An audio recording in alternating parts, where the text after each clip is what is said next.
the most anticipated Isekai Gourmet anime, Season 2, has finally aired. After a period of giving his servant a hard time, he has grown plump and round, even looking a bit chubby. One fine day in the other world, Mukoda intended to cook for the group as usual. However, unexpectedly, right after eating a piece of cake and sipping some barley smoothie, the young man had his entire plate of food stolen by a baby dragon. Upon closer inspection, that tiny dragon turned out to be a legendary pixie dragon. Because it felt Mukoda's food was of such high quality, the pixie dragon voluntarily signed a contract with him. And just like that, Mukoda's team recruited yet another gluttonous machine. But just before that, Fel had wiped out an entire swarm of venomous spiders in the forest they were passing through with a single lightning strike. Witnessing this, Mukoda looked on in disgust, wondering if those hideous monstrosities were actually edible. Since the battle ended so quickly, as soon as Sway popped out, the little slime immediately expressed disappointment at not being able to play alongside Boss Wolf. As a devoted servant, Mukoda hurriedly and patiently comforted the little slime. This blatant favoritism annoyed Fel to no end. The main character was left speechless by this deity. Clearly, the issue was that he was just too high maintenance, constantly demanding this and that all day long, and to make matters worse, he only wanted meat and refused to touch his veggies. Just look at Sway, he pointed out. The little guy has never been a picky eater. Hearing this, Fel's face turned bright red. He hurriedly changed the subject, declaring that it was mealtime. Hurry up and serve me your finest food, servant. Immediately after, Mukoda quickly gathered all the venomous spiders and stored them in his item box. After finishing the work, he began preparing plenty of ingredients to make crispy fried dumplings. First, he used his online supermarket skill to order dumpling wrappers and some special spices, then chopped some cabbage and chives to add to the dish to improve digestion. Next came the meat marinating stage. He simply needed the minced meat prepared earlier with ingredients like ginger, garlic, wine, salt, and pepper. Once the meat absorbed the spices, he added the chives and cabbage, mixing them well to finish the filling. Seeing Mukoda start wrapping dumplings, Sway immediately demanded to help the servant. Fel stood behind, drooling as he watched the two of them work. Can you speed it up a bit? I'm starving here. Although Mukoda taught him very patiently, the dumpling Sway wrapped didn't look very presentable. Soon after, with the cooperation of one human and one pet, Mukoda and Sway quickly finished wrapping 2 heaping plates of dumplings. He placed them in a pan over medium heat until they browned, then poured in some starch water and covered the lid. Waiting until a crackling sound came from the pan meant the dish was nearly done. He poured a little sesame oil along the edges of the pan, then placed a plate on top and flipped it over. The fried dumplings with their crispy skin were ready to be served. Before Mukoda could even ask if he needed dipping sauce, Fel launched a hungry wolf attack and began sweeping through everything. In the blink of an eye, a supersized plate of fried dumplings was wiped clean by Fel. After an hour of serving the 2 food processors, Mukoda finally began to enjoy the delicacies he made himself. And of course, eating fried dumplings isn't complete without a cold can of beer.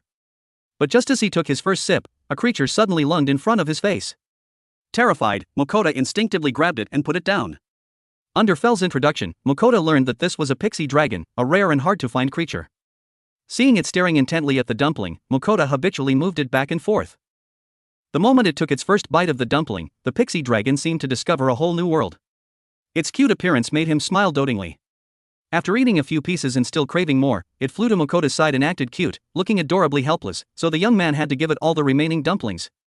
But what Mukoda didn't expect was that after the baby dragon ate until its belly was round, it immediately signed a familiar contract with him at lightning speed. And so, the group had a new mouth to feed. The main character was devastated. Just for food, it was willing to become someone's pet. Was it serious?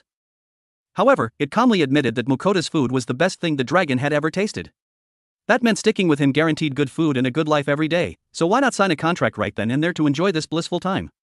Fel agreed with this sentiment with all 4 paws. After all, human lifespans are only a few decades, which is just a fleeting joy for long-lived races like them, but that was good enough. Immediately after, the pixie dragon wanted a name. Thinking the opponent was just a tiny dragon, Mukoda decided to call it Dora-chan. This time, the pixie dragon couldn't stand it. He never asked if it agreed. After all, it was a fully grown dragon, so how could it be called by such a lame name? However, the system had already received the information and could not be changed. It was infuriating. But what shocked Mukoda was that Dora was not only 116 years old, but the new member's power was also unreasonably strong. The only stain was probably the name. As a real fan, Fel also recalled the old days when he was almost named Pochi, and thinking about it made him suddenly want to rage. Only Sway had no desires, so Mukoda spoiled it the most. Afterward, the young man returned to town to register Dora-chan as his familiar. Coincidentally, the guild master of the city had a request for Mukoda. Recently, monsters in the forest had been acting strangely, making it impossible for them to collect silk from a type of demon insect. Since this was the main material for creating the town's specialty fabric, if they couldn't get it, their business could not continue. Hearing the description of the insect monster, Mukoda felt it sounded familiar, so he directly pulled out the venomous spider they had destroyed earlier. Sure enough, the monster the guildmaster spoke of was this very thing. What surprised him even more was that Mukoda had completely uprooted the source of all the trouble. Realizing the cause of the riot had already been handled by Fell, the guildmaster joyfully patted his shoulder and told Mukoda that besides the silk and shell having commercial value, this spider's meat was also a super delicacy. The two gluttonous machines couldn't sit still hearing this, they clamored to eat it right away. Mukoda tried to refuse until Sway also expressed a desire to eat it, at which point he happily agreed. Giving in, Mukoda asked the guildmaster to help butcher it. Very quickly, the spider monster was processed neatly. The guildmaster was even thoughtful enough to boil it in salt water, keeping the ingredients fresh. After eating, the shell could still be sold for money. The young man was quite excited and tasted a piece, discovering its flavor was very similar to king crab, maybe even much more delicious. As soon as these words were spoken, the food fanatics couldn't sit still. Thus, Mukoda decided to hold a crab party. Not only was there crab fried rice piled high with meat, crab meat salad, crab steamed egg, and premium spring rolls were also laid out on the table. This was also considered a welcome party for Dora-chan joining the team. Fell aimed for the steamed egg, taking a huge bite, instantly getting grease all over his mouth. The supreme combination of fresh and sweet crab taste made him unable to stop. Sway preferred the crab salad with its refreshing taste. Dora was obsessed with the crispy spring rolls. But when speaking of crab, keeping it original and grilling it is the best way to eat. Mukoda had abandoned his fear and completely viewed the spider as crab. Along with the sizzling sound of the thoroughly grilled claws, the three gluttonous familiars immediately surrounded him, determined to see what other dishes the servant was hiding. Mukoda, helpless, had to hand out 3 crab claws for them to share. Eating such delicious food, Dora exclaimed that following them was indeed the right choice. Hearing this, Mukoda was dumbfounded. It turned out this cunning dragon had had its eyes on him for a long time. However, while chasing after them, Dora accidentally got lost, and the monsters in the forest, sensing a powerful creature approaching, panicked instinctively. Good heavens, it turned out you were the source that caused the forest to go into chaos. The main character heard this and felt pity for the unlucky spider, but what could be done? He had to suppress his emotions and eat it all, as wasting it would be a shame. When night came, Mukoda showered comfortably and then went to sleep soundly with Sway. But it seemed he had forgotten something. The goddesses waiting for offerings were boiling with rage, wondering if they should wake this guy up to fulfill his noble duty. The next morning, Mukoda brought all the shells to give to the guildmaster. He conveniently gifted the pre-processed crab legs as well, which the guildmaster liked very much. Seeing this, Mukoda intended to gift something else, but accidentally pulled out the earth dragon that Fell had defeated a long time ago. Simply because he felt it was a troublesome item, he had kept it in his item box waiting for a way to deal with it. Since he was there on business, Mukoda shared his trouble with the guildmaster. The old man's eyes popped out in shock upon seeing it. One must know that the value of an earth dragon could buy a powerful nation. Fortunately, he knew someone very knowledgeable about the dragon race, the guildmaster of the dungeon city Dolan, Elend. However, this old man was a bit eccentric. Receiving the news, Mukoda decisively set off straight for the city of Dolan. Meanwhile, on the side of the goddesses, all 4 were fuming because the deadline for offerings was near, yet the guy hadn't sent them anything. Just as they were frantically complaining about the main character, unexpectedly, this scene was witnessed by 2 other gods. These were likely the god of war and the god of blacksmithing, smiling very sinisterly. Undoubtedly, the number of people Mukoda had to make offerings to had just increased by 2. After a long journey, the group finally set foot on the outskirts of the dungeon city, Doran. Boss Wolf Fell was visibly excited. He hoped the city held something worth conquering and looked forward to going all out in a battle with new monsters to feel a sense of adventure. Baby Slime Sway also popped out of the bag, lightly flexing that he was also very strong and wanted to join in the fiery combat with his big bro. However, the cowardly servant of the group had absolutely no intention of stepping into a dungeon. He just wanted to chill, cook, eat, sleep, and do other gentle activities. Baby Dragon Dora-chan agreed and mentioned they should focus on other matters, like meeting the guild master named Elan to ask about butchering the earth dragon. Hearing this, Fell immediately found a new true love and pulled a U-turn instantly. What could be better than enjoying dragon meat prepared by the master chef Mukoda? And so, the legendary beast dashed towards the city at breakneck speed, while Mukoda, sitting on his back, could only scream in helplessness at the terrifying velocity. Approaching the main gate, they suddenly saw a long, winding line of people waiting for inspection. The fact that it would take quite a while to get through made Fell unhappy. He immediately had a brilliant idea to jump over the wall to skip the entry process entirely, but Mukoda shot it down immediately. He was certain the whole group would be hauled off to prison for life if they pulled such a stupid stunt. Out of options, the group had to swallow their pride and wait in line.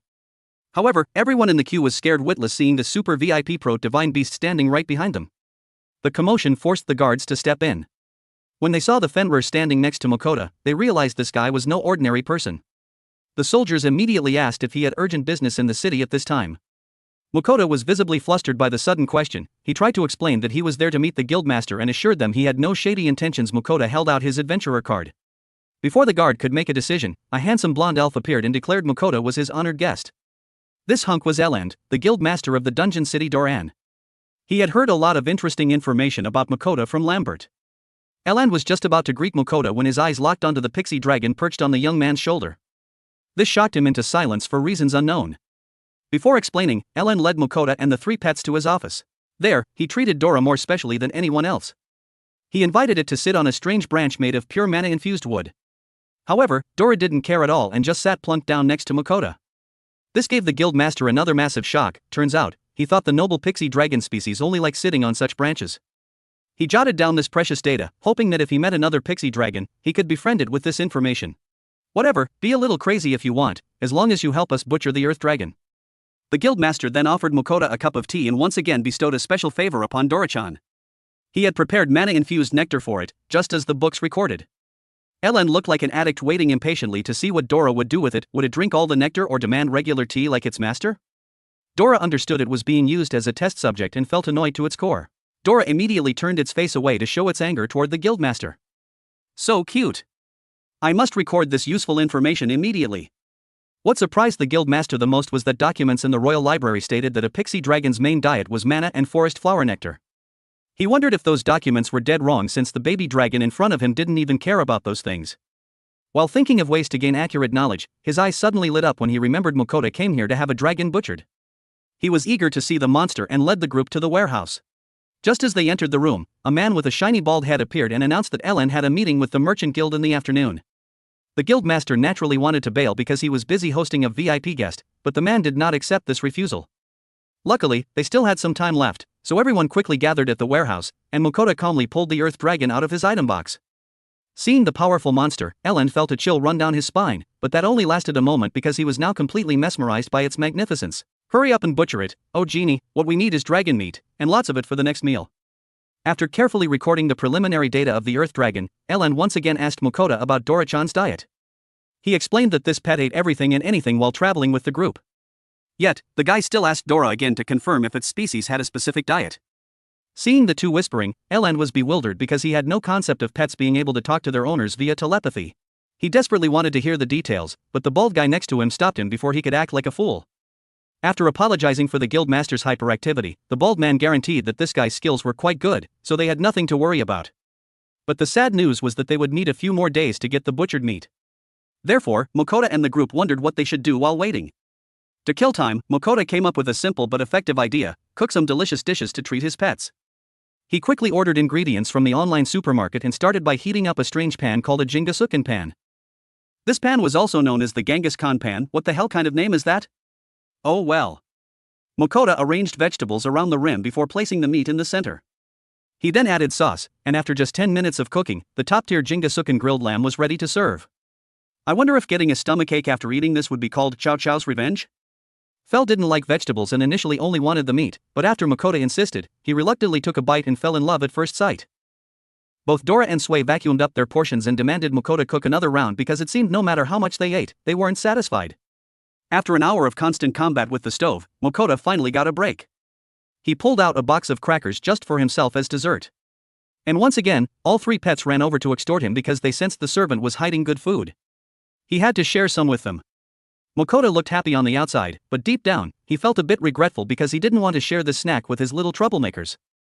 The young man then had a long, dragging night because the little rascals kept causing chaos. All of them stayed wide awake like kids high on caffeine, leaving him feeling helpless. However, despite the exhaustion, Mukoda still made his way to the guild the next day. He wondered if Eland had finished processing the earth dragon so they could have a delicious feast. Mukoda met Ugger at the counter and eagerly brought it up. Before Ugger could answer, Eland suddenly appeared out of nowhere to give a clear report. The guy looked extremely excited because he had stayed up all night to complete his dragon research. However, because he was so engrossed in the masterpiece, this deity hadn't butchered a single piece of meat yet. This guy probably spent the whole night just using his tools to measure the dragon size. Eland admitted that was partly true and led them inside to process the dragon together. It had to be admitted, the scales of this dragon were too hard, and normal methods couldn't handle them. However, the guild master brought out the best knife they owned and confidently said, "We can cut through the dragon with this VIP pro knife." Unfortunately, when he struck the scale with the knife, it immediately snapped in two without making a dent. Eland was utterly disappointed because his actions yielded no good results, and on top of that, he lost a treasure. But that wasn't even the most serious problem. What he cared about was that the guild currently had no other knife capable of breaking this dragon's armor. What to do? What to do? But when Fel learned of this, he was stunned. So their trip was accidentally wasted because of this stupid reason? Fel nearly fainted and begged that the man should at least find something else to try. Mukoda asked Ugger what they could do to solve this situation, and Ugger revealed a way. He suggested the only solution was for them to go into the dungeon to get more mithril or to forge a top-tier knife immediately. Fel and Dora were as happy as if they'd won the lottery at that brilliant idea. At least this gave them a glimmer of hope to eat dragon meat. The next day, the three eagerly told Mukoda that they could enter the dungeon right now, but he knew this was extremely dangerous. He reassured them, saying that Eland needed rest after a sleepless night of work. It was better to wait until Eland was better before continuing the discussion. He led them outside, knowing these troublemakers were feeling very salty. Mukoda tried to explain that if the whole group went into the dungeon and caused a scene, they would immediately become the center of attention, which would affect their trip. Besides, they wouldn't be able to enjoy delicious feasts in peace.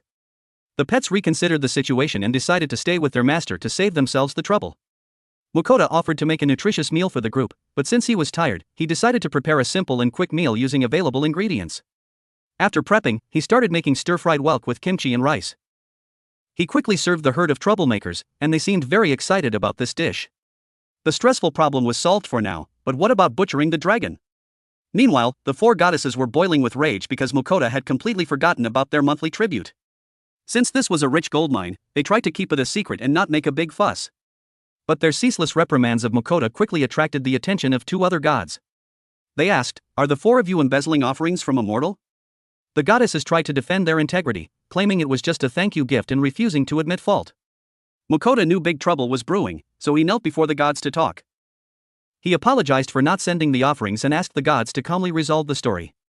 The two new gods finally discovered Mukoda's existence. Vahan, the god of war, and Hephaestus, the god of blacksmithing, immediately struck up a conversation. Thinking of the blacksmith god, Mukoda realized he needed to make a better knife to cut the earth dragon's meat. He asked Hephaestus, but before he could finish his sentence, the old god revealed he knew what Mukoda needed. Hephaestus said he would grant a blessing immediately so the young man could borrow power to create the best knife. In return, he needed to exchange a few things.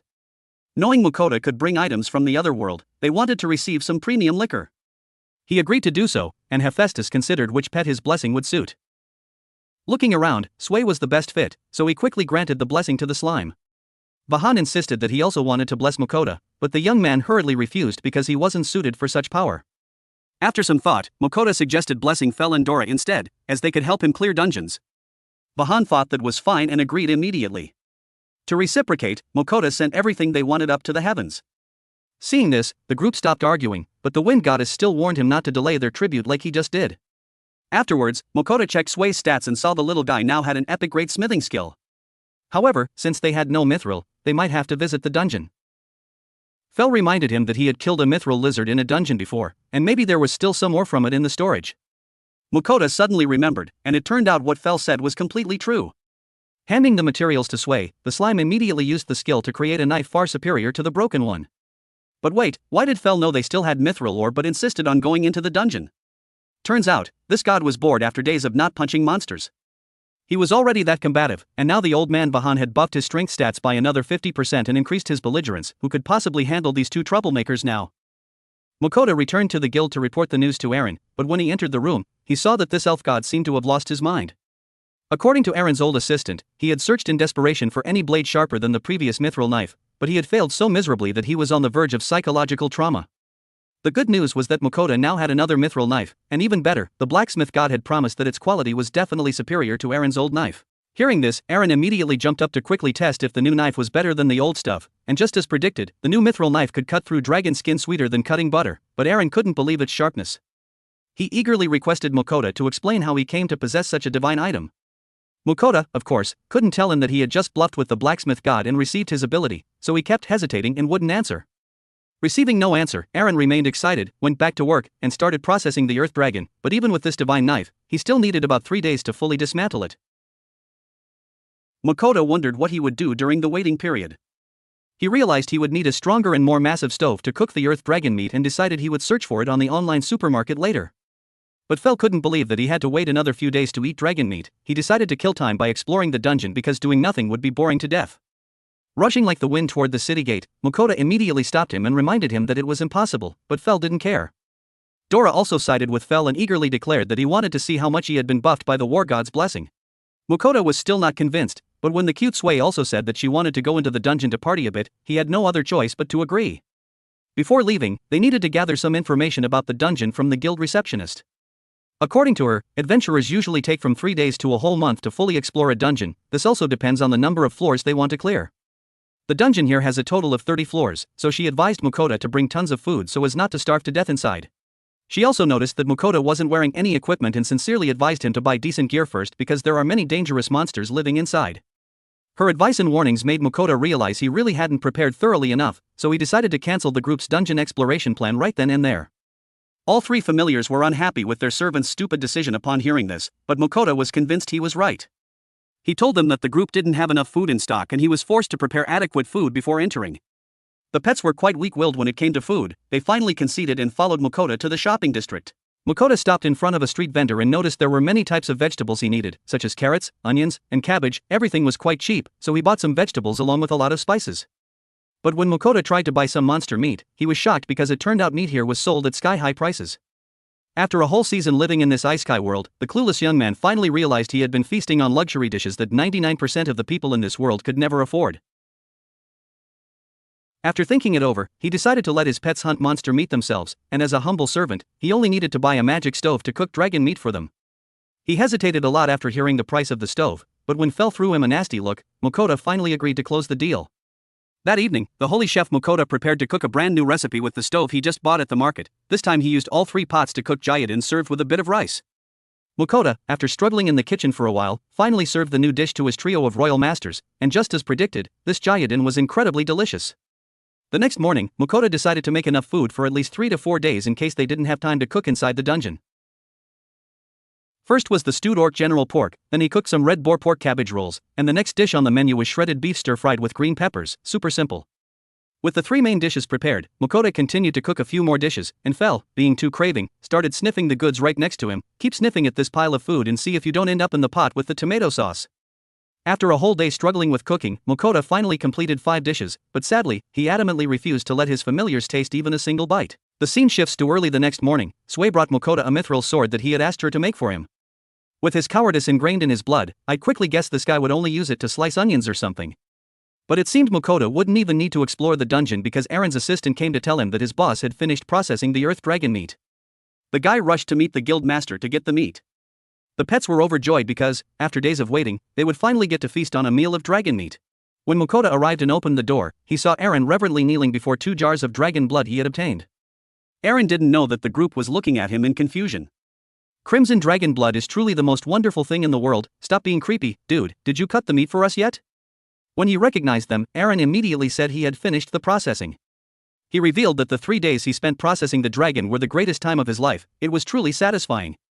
After finishing the sorting step, he decided he wanted to buy back some finished products from this giant pile of goods. Aaron brought out 2 jars of blood and asked to buy them. He said dragon blood is one of the powerful ingredients used to create a panacea that cures all diseases. Additionally, he brought out 2 jars of marrow and explained its use was similar to dragon blood.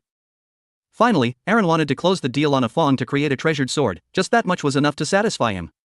With the stress Aaron had gone through while processing the dragon, Mukoda assumed he would definitely buy more than that, but why did this god only buy a few miscellaneous items? Aaron revealed that even the things he bought were enough to collapse the finances of the entire guild because they were worth about 3,800 gold coins. This shocked Mukoda to his core, and his shock was even more intense when Aaron brought out a bag containing 380 large gold coins to pay for it all. That was a sweet deal for Mukoda. The guy hurriedly counted the money and put it into his safe. After that, Mukoda and the pets proceeded to put the other things produced from the dragon into the item box. The guild master had sorted and packed them carefully. Here there were only organs and miscellaneous things. This made Fel become impatient. He objected and asked about the meat because the only reason he was stuck here was the dragon meat. Aaron announced that meat was the thing that spoiled fastest, which was why he had preserved it in the freezing room to keep the freshness as it was originally. He took the whole group into the room, and here we could see a lot of frozen meat. Mukoda and the familiars immediately looted it all. Sui even created many clones to make the work go faster. But while everyone was working, Aaron asked if he would be allowed to enjoy a little dragon meat with them. That was the initial agreement Mukoda had promised Aaron before he processed the earth dragon, so the young man didn't hesitate to approve. As soon as the words were spoken, Aaron suggested they should go to his house to cook the grandest meal of their lives. Mukoda tried to object because they could do it when they were freer, but Aaron and his familiars insisted that they should enjoy the pile of dragon meat right now. When he stubbornly argued back, they tried to drag him into the village to get to Aaron's house. "Wait, isn't this working hours, and don't you need to be present at the guild from now until evening, Aaron?" The guy didn't care about that at all because, as the old saying goes, you can't preach on an empty stomach. When they arrived at Aaron's house, Mukoda pulled out his stove, and Aaron admitted it was the newest version he had ever seen. Aaron also opened his item box and pulled out a very strange-looking book. This was the first time Mukoda saw someone in this world with portable storage just like him, so the young man expressed his amazement while Aaron tried to explain that he was an elf, knew all magic skills, and had also battled for a very long time before becoming a guildmaster. Too tired of listening to this guy bluffing, Mukoda then decided to get straight to his work. The young man quickly washed all the dragon meat, then Mukoda and the pack of pets continued to peel onions and slice vegetables looking very professional. He took out a tray, placed the meat on it, and continued to cover it with many types of sliced vegetables, drizzled a little oil and herbs on top. Now he just needed to roast it at the right temperature and it would be done.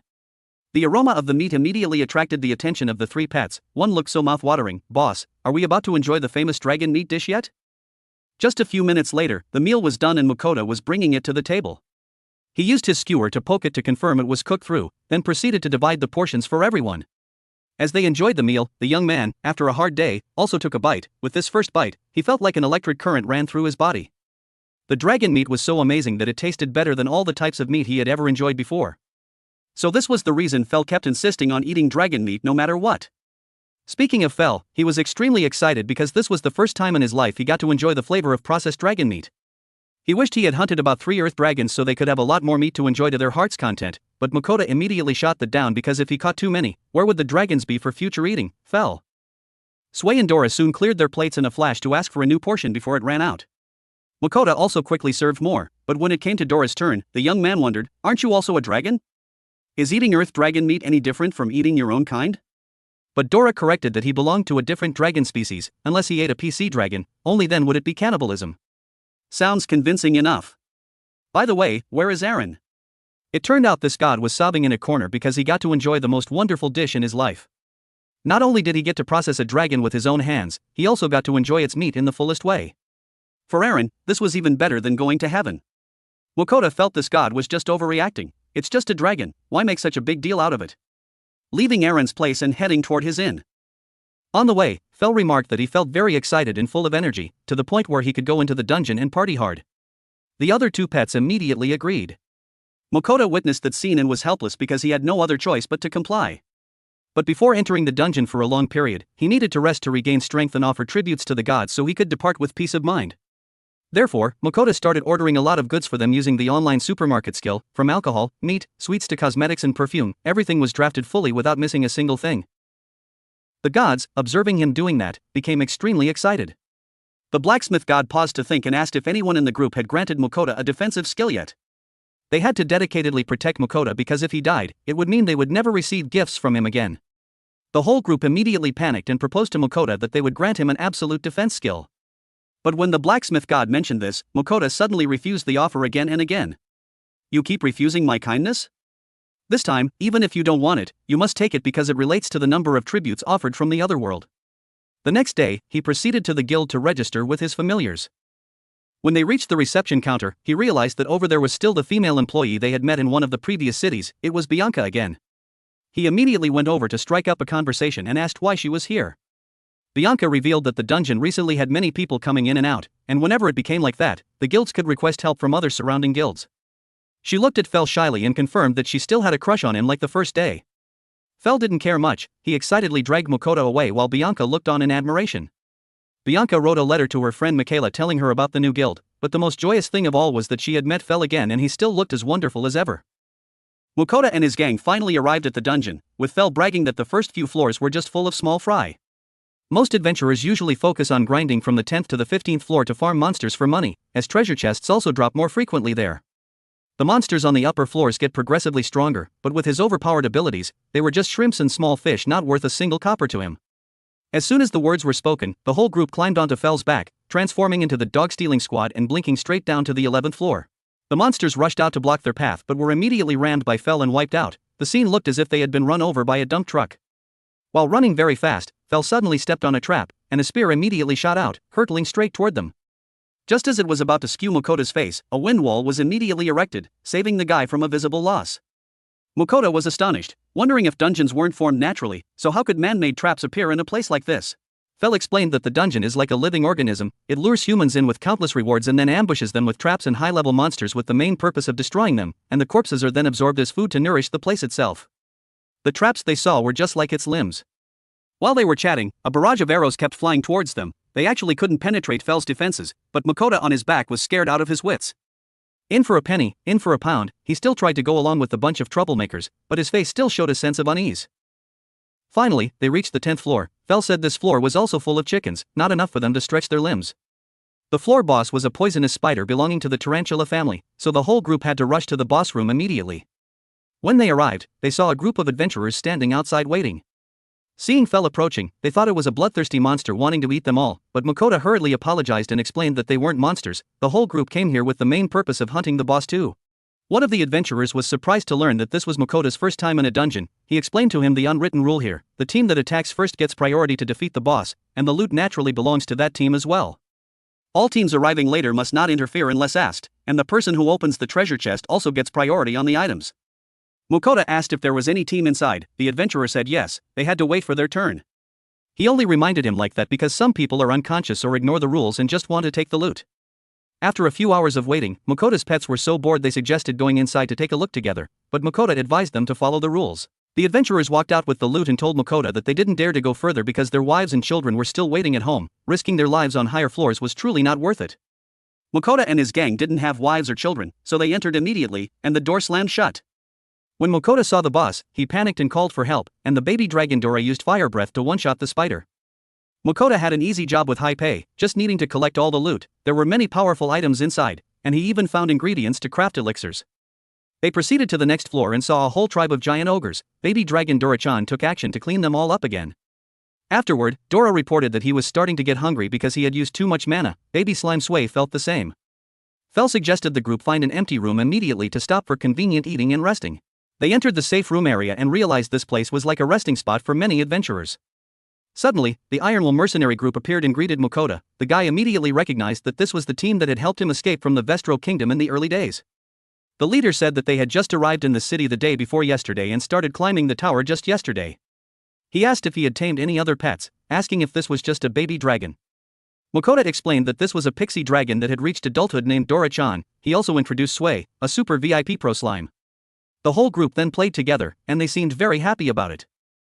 After a while, the whole group was starving, so Mukoda had to carry his gear into the kitchen to show off his cooking skills. He said he would prepare food for the adventurer group, and they would enjoy this party together. The group agreed instantly. Everyone gathered around, creating a scene that looked extremely cozy. Then the pink-haired girl took out a few loaves of black bread, wanting to contribute to the banquet table. Mukoda was surprised and judged that this was definitely high-quality food. Perhaps they should eat it with something that suited it best. He pulled out a gas stove used to heat food. While waiting, he cut the bread into small slices. Everything was complete. The meat curry eaten with black bread was officially out of the oven. Everyone sat down to join the feast. After finishing the prayer ritual and taking the first bite, they felt the curry plate was so delicious they couldn't lift their arms. They ate one piece after another. The adventurer group said that this was the first time they had tasted a piece of meat that could melt right after putting it in their mouths. Moreover, the flavor was very rich and deep, truly highlighting the sweetness of the vegetables. This man was moved to tears because he didn't expect to enjoy Mukoda's food again. It was precisely the most delicious curry plate on earth. Everyone kept exclaiming, making the male lead blush with embarrassment. The group ate almost everything when they suddenly felt a pang of conscience and asked what meat it was. Mukoda just calmly replied that this was entirely wyvern meat. The adventurers were shocked, looking like they wanted to cough it back up immediately. Such a precious thing, yet you brought it out to treat us? The male lead said not to worry because there was still plenty in his bag. Once Fel and Sway took action, wyverns were just like flies and mosquitoes. Everyone felt relieved upon hearing that. Since that was the case, they wouldn't stand on ceremony anymore. Ladle another full plate, boss. Mukoda was truly very happy. He told them to eat to their heart's content because the pot of meat still had plenty left. After eating their fill, the leader warned Mukoda to be more careful in the dungeon as they left. He and the members planned to explore this floor further. The group parted ways there, and Mukoda had to hit the road again with the three troublemakers. On the 16th floor, Mukoda felt the atmosphere was completely different compared to the 15th floor. The boss wolf explained that every dungeon is like that, it constantly changes, forcing us to go from one surprise to another. Just as the sentence finished, Fel reported stepping on a trap again. An earthquake happened immediately, making Mukoda turn pale with fear, and a large boulder suddenly rolled toward them. The cowardly guy ran on all fours to find a hiding place, leaving the emperor looking bewildered. Fel told him to stay calm because just one blast would solve everything nicely. Going with his majesty and still being scared, the genie gave up on him. After a long journey, they had currently set foot on the 20th floor. While wandering, Dora-chan struck up a conversation and asked if Mukoda was surprised by his strength. Mentioning it made him bitter about that old war god. Everything was fine until he suddenly appeared and buffed the two monsters with a heap of stats. They became increasingly aggressive, causing the brother to suffer following them as a servant. Fel interrupted and said they must quickly reach the final floor. Sway suddenly called the group over and said there was something very suspicious in a deep pit. When Mukoda looked back, what struck his eyes was a gigantic treasure chest. He rushed over excitedly to check it because treasure chests are an important part of the dungeon. Mukoda didn't expect this place to be so attractive. Before he opened it, Fel stopped him and said he had once informed him that the dungeon lures humans with the glamour of treasure. It's better to observe it before deciding whether to open it or not. Mukoda proceeded to appraise it and discovered that it was just a trap. It was designed to release a type of poison gas. If he inhaled this type, he would be wiped out immediately. Mukoda collapsed to the ground and said the dungeon was truly too cruel. Since the servant insisted on opening the chest, Fel offered to help him do it. At least he was quite durable after receiving a heap of divine blessings. Then the familiar voice of Ninrir rang out, explaining to Mukoda about the small blessing she had bestowed. Thanks to the goddesses stacking their blessings, it had evolved to be equal to a normal blessing. It is very rare for 3 goddesses to bless one person at the same time, which meant he wouldn't get sick and poison gas couldn't affect him either. Now don't be depressed anymore, enjoy this dungeon. Mukoda stood up and told Fel that he now possessed a high-quality blessing. If Ninrir protected him, then it was definitely correct. Mukoda headed toward the chest, and when he opened it, a large amount of poison gas sprayed out, but he was unharmed. Seeing only one treasure item inside, the disappointed guy hurriedly went to find another chest. They later saw a giant chest. Mukoda was very excited and wanted to unbox it immediately. When he approached, a screen appeared informing Mukoda that the chest was a monster perfectly disguised. The male lead was furious. Fel advised that it was best he didn't open it, but with this size, it was very likely hiding countless high-quality items inside. Drawing his sword for self-defense, the guy had to open this chest at all costs. Suddenly, an ugly monster sprang out to attack him. Mukoda fought back with countless slashing attacks before realizing it had croaked. After a few seconds, a small chest suddenly appeared. He opened it and saw there was a lot of jewelry inside. Well, consider it a consolation prize. The whole group proceeded together to the next floor. Afterward, they went down to a new area and saw an incredibly vast space, a vast forest right inside this wretched dungeon. Fel requested Mukoda to ride on his back because he sensed something relatively strong. They quickly rushed inside until they encountered a swarm of giant mantises. Facing the boss wolf, this type was still very green and inexperienced. Just one Cambodian-style electric shock and the whole lot of meat smelled delicious. Mukoda was horrified by that power. Dora and Sway immediately got annoyed because Fel had defeated them all alone again. You have to leave some for us to handle together, Mr. Genie. Fel said that didn't matter because the dungeon boss was still inside. Seeing the pack of leopards getting tense, Mukoda hurriedly spoke up to clearly divide roles. Each one would take turns handling a round of monsters. Wouldn't that make everyone even? That sounded okay, old man.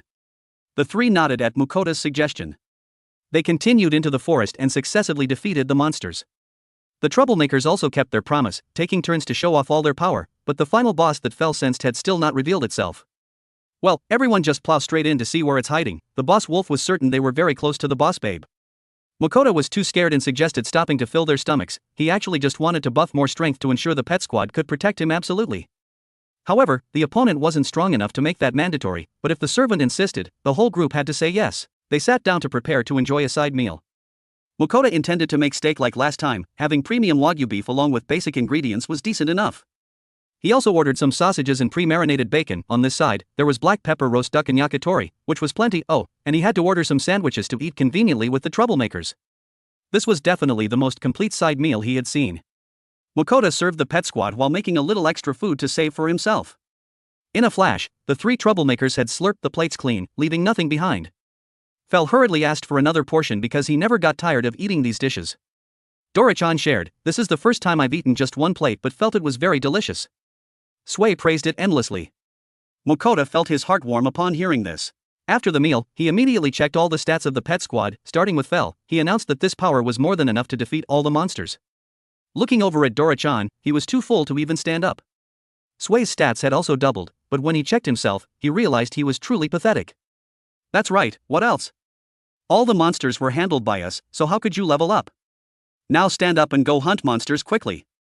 While the group was wandering in the dungeon looking for the boss, they suddenly encountered a supergiant monster. Mukoda immediately used appraisal and was horrified to learn it was an S-rank monster. Fel recognized this goods, saying it was a basilisk and he had soloed it in the past. Suddenly, a notification popped up in front of Mukoda about the monster's ability to release poison that could send him to the scoreboard in just 5 seconds. This scared Mukoda out of his soul. He asked Fel if it was true that he had fought this thing. The boss wolf confirmed he had healing magic, so he just needed to dodge its bite and tail whip, and it would be fine. Dora was visibly eager, declaring that Snake was a worthy opponent. When Mukoda saw Sway also wanted to try, he had no other choice but to allow it. So, we see our young man scurrying behind a tree. When everything was ready, all three attacked simultaneously. Fel shot electricity, Sway sprayed acid, and Dora pierced its chest with a powerful strike. After taking down the snake, all three celebrated like a festival while our guy stood frozen with his jaw dropped. Afterward, they saw a teleportation gate to go down to the next floor. As soon as it activated, they were immediately transported to a wide tunnel. Mukoda didn't like this, but Fel said there was an open area ahead. The four approached to check and were shocked to see a minotaur and a few orcs guarding this floor. Not wasting time, the trio of troublemakers rushed up again. After walking until their legs were tired, the three shredding machines were hungry, so they found a safe place. When they found it, the brothers said that now they would cook, and everyone helped prepare together. Sway laid out the mat, Mukoda took out the food, and Fel checked if they were still okay. So they started feasting, and after 3 rounds of furious shredding, everyone was stuffed. Mukoda said it was best for them to rest here today, and Fel agreed. And while Mukoda was about to chat some more, a group of adventurers appeared along with their injured teammate. The knight asked Mukoda if he had a health potion. Our clueless guy immediately took a potion from his item box and gave it to the knight. The knight used the potion on his teammate, and the wound disappeared immediately. They were all shocked and asked if it was a special medicine, turning to look at our guy. So Mukoda, a bit trembling, answered that it was just a high-quality potion but more effective than normal potions. Then he asked about the condition of their teammate, and the knight said that although he hadn't woken up, the wound had vanished and his breathing was stable. The man introduced themselves as Tempest, an A-rank adventurer group. To thank him, he offered to pay him 5 gold coins. At first, Mukoda refused, but due to the man's pleading, he eventually accepted. But before that, he also gave them a few low-quality potions and asked him to recount what had happened. The man recounted with a grimace that in the boss room of that floor, there were 3 Spriggans. Hearing this, Mukoda asked Fel via telepathy if those monsters were dangerous. Fel replied that they were even bigger than minotaurs, so Mukoda came up with an idea. That guy continued telling that this was their second time entering this dungeon. The previous time they scouted, they confirmed there was only one, so they went back to plan. Who knew this time when they made a comeback, things wouldn't go as expected. He added that even though the dungeon changes every day, they didn't expect it to make such a sharp turn. But he thought this matter would probably be a piece of cake for our side because he had such a formidable pet squad. After that, they ended the conversation and said they would rest first and return to the surface tomorrow. But our guy was a bit worried, and Fel used telepathy to reassure him. He said that no matter how many Spriggans were there, they were no match for him, so he told him to go to sleep. The next day, we see them heading to the boss room, leaving the Tempest group enjoying their meal. Afterward, Dora said they had arrived at the boss room. From the door, Mukoda noticed 3 giant monsters guarding the entrance. Our guy was scared, but his 3 teammates didn't show a shred of fear and immediately exterminated the monsters in just a few seconds. The head of one of the monsters flew in front of Mukoda, and seeing the terrifying speed at which they took it down, he realized he was truly lucky to have them on his side. When approaching the monster corpses, he saw a magic bag and unconsciously started stooping down to pick up the gemstones scattered on the floor, but as he did, he thought to himself, why am I so opportunistic, acting like I only know how to loot? At this moment, Boss Fel used his keen nose to remind him that the next floors were the territory of golems. Mukoda, getting pumped up, declared that next time it would be his turn to show off because, after all, he had the absolute defense skill. We see him standing in the middle of a herd of orcs getting punched continuously but remaining unharmed thanks to his shield. Because that scene was too boring, Dora decided to intervene and incinerated the monsters. They continued down the floors until they reached floor 28. When Fel stepped onto the teleportation gate, they were immediately thrown into a desert world. But while Mukoda complained about the heat, the other 3 were extremely enthusiastic. However, in less than half an hour, they also started complaining about being too hot. We see Sway almost evaporating, and Dora saw a patch of shade. They immediately ran there to take shelter and rest. Mukoda bought clothes and water from the online supermarket, and we see Sway's body return to normal after drinking water. Afterward, he bought ice cream, and Fel, unsuspecting, immediately started devouring it while praising how sweet and soft it was, unlike ice. After finishing eating, he continued walking while still having ice cream in his mouth. When surrounded by sand, Mukoda asked Fel if he knew where they were going. The boss wolf told him not to worry because he was tracking a presence. And we see them fighting a giant scorpion. After resting again, they fought a sandworm and defeated it. When night came, they camped in an open area. Because it was too cold, Mukoda decided to buy some items like heat patches and fleece jackets. And to make the evening wonderful, he suggested they should eat hot food. Of course, Fel and the others were very happy, so Mukoda started cooking. He poured water into the pot, then the sauce ingredients, and after boiling, he put the udon noodles in. He added other ingredients, and a while later, the rockbird meat udon hot pot was ready. After eating a delicious meal, Mukoda and the group felt they were close to the floor boss, so they decided to rest to regain their strength. The next morning, after defeating the earth golem, they reached the teleportation gate leading to the boss room. There, they faced a behemoth, an extremely gigantic monster that was the final boss of the dungeon. Dora and Sway were the first to attack, but their attacks were ineffective. Fel explained that the monster had nearly impenetrable defense and only a powerful attack could break it. While Mukoda hid, Fel led the battle, and there he ordered Dora and Sway to attack ceaselessly. Slowly, they injured the monster, especially when Dora used ice magic and Sway used acid. Out of sheer rage, the behemoth fired a beam of energy straight at Mukoda, but Fel managed to erect an ice wall in time to protect him. And while the monster's armor was weakened by the acid, Fel gathered a super powerful lightning version of the Kamehameha and launched it straight at the behemoth's wound, and they completely took it down.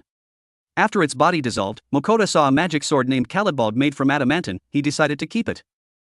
And Fel, hungry as always, ordered that they must eat before leaving, so Mukoda had no other choice but to prepare a huge celebration feast with fried chicken, skewered meat, and fried corn.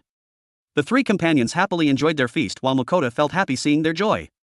Meanwhile, Werner and his group were celebrating in a tavern after reaching the 12th floor, and they were discussing how wonderful the food would be if Mukoda were with them. Franca suggested they should invite him into the group, but even as they thought about it, in the end, they didn't proceed with that idea, even though they were feeling hungry in their bellies. When the whole gang was wandering in the dungeon looking for the boss, they suddenly bumped into a super huge giant monster. Mukoda immediately used appraisal and was horrified to know it was an S-rank monster. Fel recognized this guy, saying it was a basilisk and he had soloed it in the past. Suddenly a notification appeared in front of Mukoda about the monster's poison release ability that could send him to the scoreboard in just 5 seconds. This scared the living daylights out of Mukoda.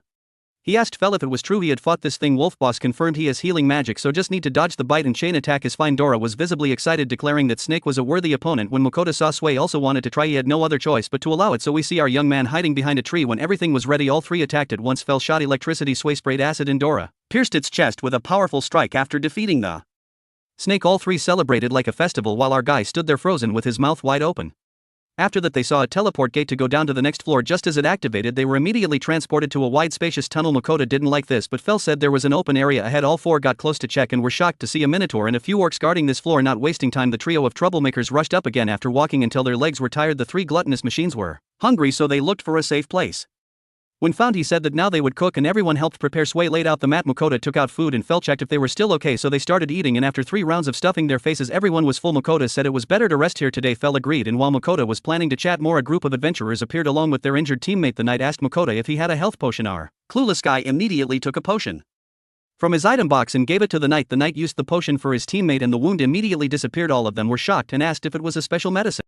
And they turned to look at our guy, so Mukoda was a bit trembling, answered that it was just high quality potion but more effective than normal potion. After that, he asked about their teammate's condition, and the knight said that although he hadn't woken up, the wound had disappeared and breathing was stable. The man introduced themselves as Tempest, an A-rank adventurer group. To thank him, he offered to pay him 50 gold coins. At first Mukoda refused, but because of the man's pleading he eventually accepted. But before that, he also gave them a few more low quality potions and asked him to recount what happened. The man made a wry face, saying that in the boss room of that floor there were 3 Spriggans. Hearing this, Mukoda asked Fel via telepathy if those monsters were dangerous.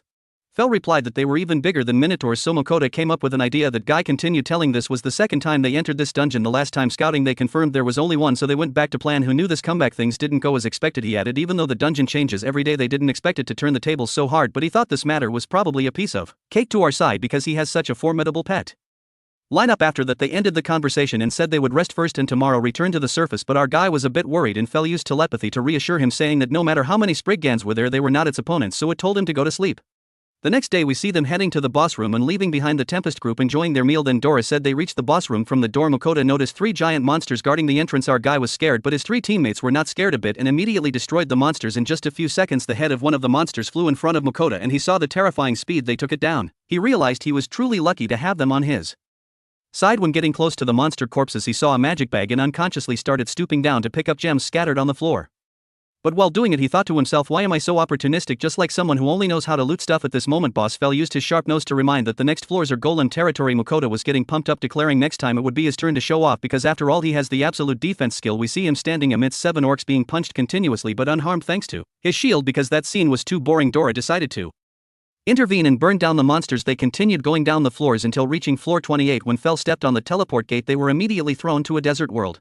But while Mukoda complained about the heat, the trio was extremely energetic. But less than half an hour later they also started complaining because it was too hot. We see Sway almost evaporating and Dora saw a shade. They immediately ran there to take shelter and rest. Mukoda bought clothes and water from the online supermarket, and we see Sway's body return to normal after drinking water. Then he bought ice cream and Fell, without suspicion, immediately started devouring it while praising how sweet and soft it was. Unlike stones, after eating it continued walking while still having ice cream in its mouth. When surrounded by sand, Mukoda asked Fell if it knew where they were going. Wolf Boss told him not to worry because it was tracking a presence. And we see them fighting a giant scorpion. After resting again, they fought a sandworm and defeated it. When night came they camped in an open area, but because it was too cold, Mukoda decided to buy some items like heat patches and fleece jackets, shoes, and to make the evening wonderful he suggested they should eat hot food. Of course Fell and the others were very happy, so Mukoda started cooking. He poured water into the pot, then the sauce ingredients, and after boiling he put udon noodles in. He added other ingredients, and a while later the rockbird meat udon hot pot was ready. After eating a delicious meal, Mukoda and the group felt they were close to the floor boss, so they decided to rest to regain strength. The next morning, after defeating the earth golem, they reached the teleport gate leading to the boss room, but there they faced a behemoth, an extremely huge monster which is the final boss of the dungeon. Dora and Sway were the first attackers, but their attacks were ineffective. Fell explained that monster had defense that was almost impenetrable and only a strong attack could break it. While Mukoda hid, Fell led the battle, and there it ordered Dora and Sway to relentlessly attack. Slowly they wounded the monster, especially when Dora used ice magic and Sway used acid. Because it was too angry, the behemoth fired an energy beam straight at Mukoda, but Fell timely erected an ice wall to protect him, and while the monster's armor was weakened by acid, Fell immediately gathered a powerful lightning version of Kamehameha, launching straight into the behemoth's wound, and they completely took it down. After its body dissolved, Mukoda saw a magic sword named Cutlass made from adamantine. He decided to keep it, and Fell, hungry as always, ordered to eat before leaving, so Mukoda had no other choice but prepared a big celebration feast with fried chicken skewers and fried corn, and the three companions happily enjoyed their feast while Mukoda felt happy seeing their joy. Meanwhile, Werner and his group were celebrating in a tavern after reaching floor 12, and they were discussing how great eating would be when having Mukoda along. Franca suggested they should invite him to the group, but even when they thought about it, eventually they didn't proceed with that idea, although they were feeling hungry in their stomachs. An earth-shattering explosion rang out, making everyone surprised and ask what was happening. However, they were more shocked to see Mukoda, Fell, and the group appear. Everyone asked who they were and exactly where they came from. Fell immediately announced that they had just come up from the last floor of the dungeon. That's right, we cleared the dungeon. Everyone was shocked again and asked what they found down there. Just then, someone from the guild ran over to welcome them. I knew you could do it, hero. But wait, we need to go to the Adventurers Guild first. Finally, the scene shifts to the guild, where they sat before the guildmaster. He said, as expected of Mukoda's party, it's amazing that you cleared the dungeon on the first try. Mukoda said surely he wanted to inspect the items they found. Immediately, the wolf said he was hungry and wanted meat. Mukoda told him to wait a bit. He intended to sell the items first and then cook for them. There was a lot of loot. Then Mukoda opened his magic supermarket and took out a very rare jewelry box. The guild master was dazzled by it. Realizing this, Mukoda decided not to show them the magic sword anymore. The guild master then requested him to report on each floor, but his assistant advised letting Mukoda and his team rest. Next, we see Mukoda and his team outside. Mukoda is drinking milk and amazed at how delicious it is.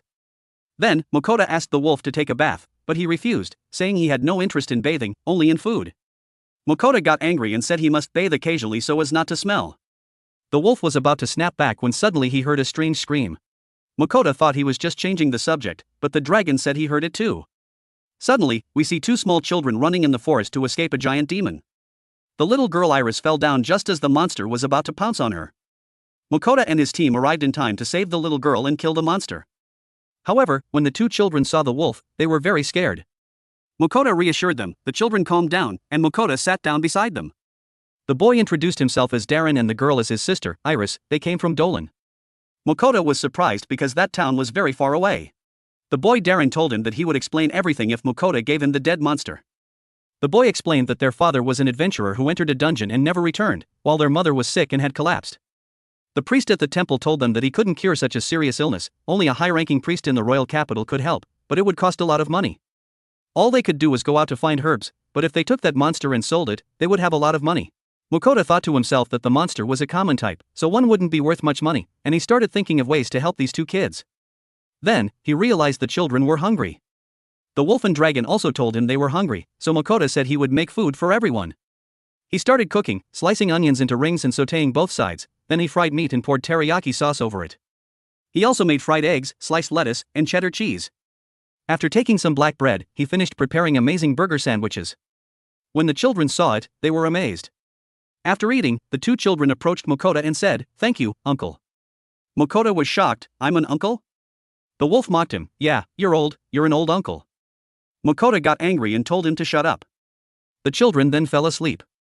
He expressed sadness about their situation and wanted to help, but he didn't know the nature of their mother's illness. He realized he had high-grade potions that Sui had made, but the wolf told him that normal potions couldn't cure this illness, the necessary medicine was an elixir. Mukoda was skeptical, but suddenly he remembered the guild master saying that the blood and liver of an earth dragon were used as ingredients in an elixir. He realized elixirs actually existed, so he took out the earth dragon's blood and liver. He asked Sui if he could make a potion to cure illness using these two ingredients. Sui thought for a while and said he would try his best. Sui started taking the ingredients and mixing them thoroughly inside his body. While he did that, Mukoda decided to prepare something nutritious for them to eat. He prepared ingredients including meat, onions, carrots, and broccoli. He chopped everything into bite-sized pieces and sautéed them. Next, he added plenty of water, lowered the heat, then added fresh chicken broth and broccoli. He also decided to add a little soy milk for richness. After about 10 minutes, the wonderful stew was finished. Just then, Sui also finished creating 3 bottles. Mukoda ran over and saw a purple-red liquid. He used his appraisal skill and discovered it was a special elixir made by Sui that could cure all diseases. Mukoda was stunned that he actually did it. He patted Sui's head and praised, "You did a good job, you're really amazing, Sui." Hearing that, Fel got jealous and grumbled, "Idiot, how long do you plan to make me babysit?" Mukoda quickly woke the children up and said they needed to go back to Dolan. They climbed onto Fel's back. He started at a gentle speed but then increased to an incredible speed, traveling about 10 kilometers in just 5 minutes. That evening, they arrived at the children's house. Mukoda pulled out the monster to give to Darren, but the boy said, "We have to exchange it for money at the Adventurers Guild so a priest can come cure my mother." Mukoda told them not to worry about their mother anymore, he had created a potion that would completely cure her. "Sir," the children were stunned, "are you telling the truth?" He told them he hoped she would recover. "However," he said, "I can't give it to you for free. I am an adventurer and a merchant. This must be a proper business transaction between us, do you understand?" "Sir," the children's faces darkened, "how much is it, sir?" He told them that he would take the monster's carcass in exchange for the potion. The children were very happy about this deal, and on top of that, he gave them a pot full of free food. The boy said, "My father was an adventurer, but I will become a great merchant. When I grow up, I will use my item box and conduct excellent business transactions just like you." Mukoda was very happy to hear this. Afterward, they said goodbye and happily ran to their mother. Mukoda noticed his pet's levels had increased. Fel was now level 921, up 10 levels, Dora was at level 160, and Mukoda was amazed to see Sui had reached level 88, increased 4 times. Everyone was happy. Then, Mukoda checked his own stats and felt quite depressed. When looking at his status, he saw a new unique skill under the online supermarket section called Tenants. He clicked on it and it glowed, revealing 2 options, sweets or hamburgers. All 3 pets chose sweets. A large box full of desserts appeared. Mukoda opened it, and everyone was dazzled by the delicious-looking food. Mukoda cut them for everyone, a piece of chocolate cake, a piece of cream cake, and a piece of fruit tart. Everyone started eating and they were delighted. Then he brought out soft jelly and sponge cake. Mukoda tried it first and found it absolutely delicious when combined with some black coffee. Dora and Sui wanted to eat more soft jelly. Then Mukoda realized he had forgotten a very important thing, offering sweets to the goddesses. Meanwhile, we see the children giving the medicine to their mother. She felt much better almost immediately. They gave her the food, the mother started eating and found the food unbelievably delicious. The boy thought to himself, "Uncle Mukoda's medicine is truly amazing. He secretly gave it to us. I won't tell anyone. I will work hard and repay his kindness one day." Today, we meet Mukoda again at the Adventurers Guild. Here, everyone is busy up to their eyes dismantling monsters and processing his treasure, so Ellen tries to act like he's directing everyone on how to skin and use magic stones correctly. He also brags that since someone cleared the dungeon, the spirit of all adventurers is rising day by day. While everyone is busy, Mukoda just hopes not to be ghosted. Just then, Ugger appears with a murderous look when seeing Ellen messing around and wasting time. Ellen wonders how Ugger knew he was here. Ugger calmly replies that he has had a handle on the guildmaster for a long time. Today, we need to finish the reports on the new shipment from yesterday. He adds that Mukoda is waiting for them. Ellen realizes the guy is standing right in the corner staring. Because he was too engrossed in directing, this god forgot his main duty. Vice Guildmaster Ugger had to personally come drag him back. This scene is truly speechless. Those who didn't know would think Ugger is the guildmaster, while that blonde guy is probably just an employee used to skipping work and abandoning all responsibility. Back at the office, Ugger thanks Mukoda because thanks to him the guild is prospering more than ever. Not wanting to beat around the bush, he goes straight to the main point, discussing the high-quality goods Mukoda left to find a buyer for. Besides the top-tier jewelry and the treasure box, they ask him to open another big bag to see what's inside. When opened, Mukoda is shocked to the core seeing hundreds of sparkling gemstones right in front of him. He himself hadn't checked these items yet. Fel says this is the first time the bag has had so many things. Eland also agrees, it holds a sea of gems without damage or devaluation. He adds that dungeon gems are hot items, buying a large quantity like this is almost impossible. Moreover, since they spent the budget on the dragon before, the guild is out of money. He even got scolded badly after that life-ruining incident. Then, Ugger interrupts, saying the merchant guild wants to buy part of it. Mukoda remembers dealing directly with them isn't a good idea. Ugger explains the guild does this to avoid fraud, but if there's someone supervising closely, everyone can rest assured. Mukoda understands and agrees to sell. After all, the Adventurers Guild is linked to the Merchant Guild, so transactions are less likely to be ripped off. Ugger asks if he knows how to appraise. Merchants here are tough and might lowball. Mukoda honestly says no. Ugger suggests he personally go alone. After all, the guild's reputation depends on this big deal. About to seal the deal, Elan acts up wanting to go because he has the highest rank. Ugger isn't fooled. He knows the blonde guy is just finding an excuse to skip work. This morning Elan tried to explain that paperwork doesn't suit him and he's trying to compensate elsewhere, but currently, with transaction requests overloading, a guild master like him cannot leave. Ugger strictly warns he will leave Elan to finish the work, otherwise he will be forced to sell the treasure he looks at every day. Hearing this, the guild master turns pale and hurriedly stops him. Don't sell it. Turns out it's an earth dragon fawn forged into a superb great sword. Threatened, he has to accept the work. Mukoda standing nearby wonders who is the real final boss of this guild. Just leaving the door, the trio of troublemakers keep complaining they are hungry. Mukoda tells Ugger he will go eat first and meet in 2 hours in front of the guild. So our side goes strolling the fair for good food. Arriving at a skewer stall, he plans to order a few to enjoy with the 3 troublemakers, and so we see him buying 76 skewers in total. Only one is for him. While the 3 gluttons destroy the pile of meat, they complain the meat is dry and hard, not as good as Mukoda's. Home food is better than shop food. As a servant, he feels very proud of this. 2 hours later, Mukoda's group meets Ugger at the Merchant Guild. There, they are invited by Adriano, the chairman, to a special room. In this room, they also meet Ruslan, the city's top appraiser. The old man says it's been a long time since he saw dungeon gems, so he must pour his heart and soul into examining them carefully. Today, Ugger opens the first box containing common gems. Just looking, Ruslan marvels at their beautiful colors. He affirms this is real, high-quality stuff. But Ugger says that's not all. He opens another box inside revealing a stone sparkling much more. Just glancing, the old man realizes it's topaz, a gem lost for decades and believed to bring good luck. Hearing them discuss, Mukoda just stands there frozen. After appraisal, Adriano reports that the whole lot will be bought for 7,460 gold coins. Being a novice, Mukoda almost nodded furiously, but Ugger refused and snapped back, saying as vice guild master, he knows the total value of that topaz. He warns if they lowball and disrespect adventurers, in the future both sides surely won't have business doors open. Intimidated, Adriano and Ruslan are scared stiff, hurriedly adjusting the price. They offer a new price of 9,480 gold coins. Ugger nods immediately. The 2 merchants sigh in relief. Returning to the guild, they tell the story to Eland. Mukoda thanks Ugger for his help. Old man Eland now boasts, if I personally went to negotiate, maybe we'd get double, no joke. Everyone hears and just sighs wearily. Then, Eland asks if Mukoda has his guild card. Mukoda takes it out and immediately the card is changed to a gold card because the guild promoted him to rank A after clearing the dungeon. Mukoda can't stay at rank C anymore. Rank A means he can take quests from the kingdom. Mukoda can't believe it, tries to return the card feeling it's too soon. Ellen lures him. Rank A has 10 free meal tickets at the cafeteria, discounts on lodging, and no quest limits. Hearing this, Fel wakes up from sleep excited, urging Mukoda to accept quickly. Finally, Ellen says he hopes Mukoda continues to shine. Mukoda has no choice but to accept the card with a resigned face. Then they return to the kitchen. Dora asks what's for dinner. Mukoda replies it's everyone's favorite meat dish. After setting up, he takes meat from the item box. Unfortunately, the grinder from the online store is broken, so he asks Sway to make a temporary grinder. But using mithril to cast it, I also have to bow down to this god. Tonight, the group will enjoy meatloaf made with a family recipe. He starts cooking, soaking bread in milk, chopping onions, and sautéing with butter. In a large bowl, he mixes ground meat, bread, sautéed veggies, adds eggs, salt, pepper, and nutmeg. He kneads until combined, lines a mold with bacon, puts half the meat in, places quail eggs in the middle, then covers with the rest of the meat. Mukoda wraps it in foil before baking. After baking, Mukoda takes it out and uses a toothpick to check doneness. He makes sauce from the drippings adding spices. Finally, he cuts thick slices and pours sauce over.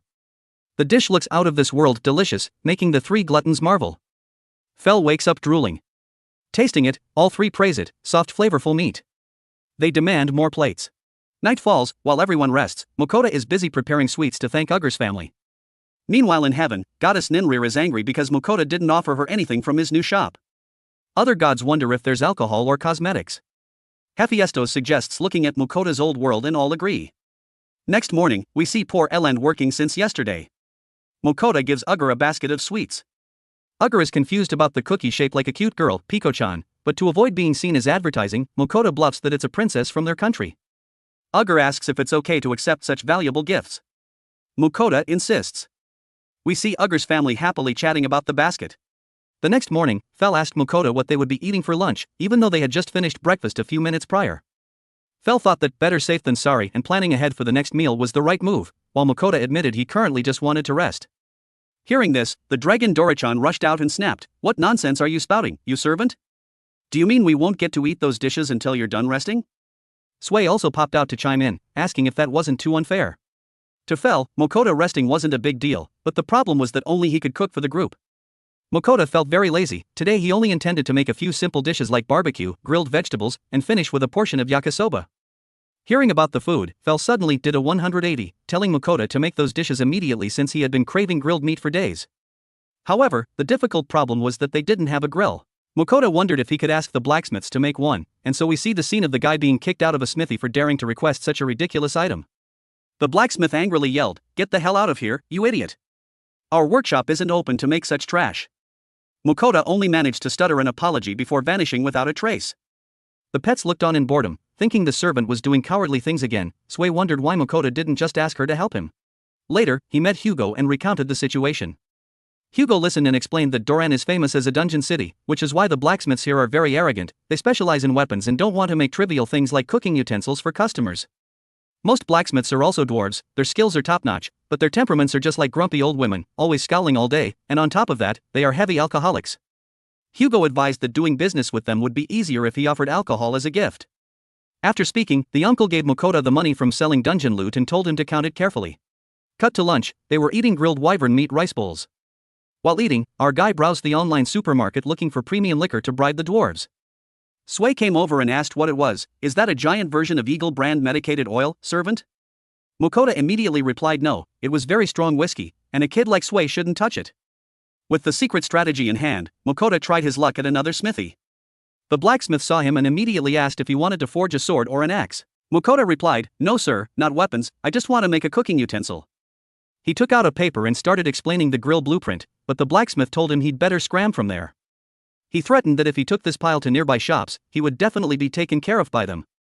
But Mukoda didn't give up. He tried to persuade, "Oh great blacksmith, do you like specialty liquor from my hometown?" The dwarf stopped, turning his head to scrutinize him carefully. Mukoda brought out a bottle of whiskey and explained it was a rare, high-concentration type. He opened the bottle, and the dwarf was immediately immersed in the sweet aroma. Snatching the bottle, he downed a glass right away. It was truly magnificent, definitely the best sip of alcohol he would never forget in his life. Mukoda told himself it seemed his anti-dwarf secret weapon finally worked. He told the blacksmith that if he agreed to make that grill, tomorrow he would bring 5 more bottles as a thank you gift. The blacksmith thought about it and quickly agreed, though he demanded 10 bottles because he would put his heart and soul into helping him make the item. Mukoda happily agreed. He asked how long it would take. The blacksmith, named Ares, replied he just needed to come back in 3 days. Labor and materials would cost about 300 gold coins, but remember to bring enough tribute to receive the goods. Returning to his room, Mukoda reflected on his own life. From a poor person to a merchant loved by everyone, the journey in the other world was truly wonderful. Thinking aimlessly, he suddenly remembered he was late offering tributes to the bosses, truly a goldfish brain. And so we see him in an online meeting with the gods. They started grilling him for daring to ignore them. They threatened a severe punishment, tying him to a rock and beating him. Mukoda hurriedly apologized and agreed to hear all their requests. This morning Ninrir started ordering rapidly. She wanted all types of cakes from a newly opened shop. Hephaestus and Vahan insisted he choose a liquor store for the next unlock. The condition was simple, just enter a random dungeon and grind straight to level 40.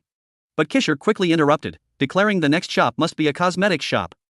And the little lowly Ruka wanted to enjoy food from the Hokkaido seafood market. Mukoda was surprised they knew so much about his world.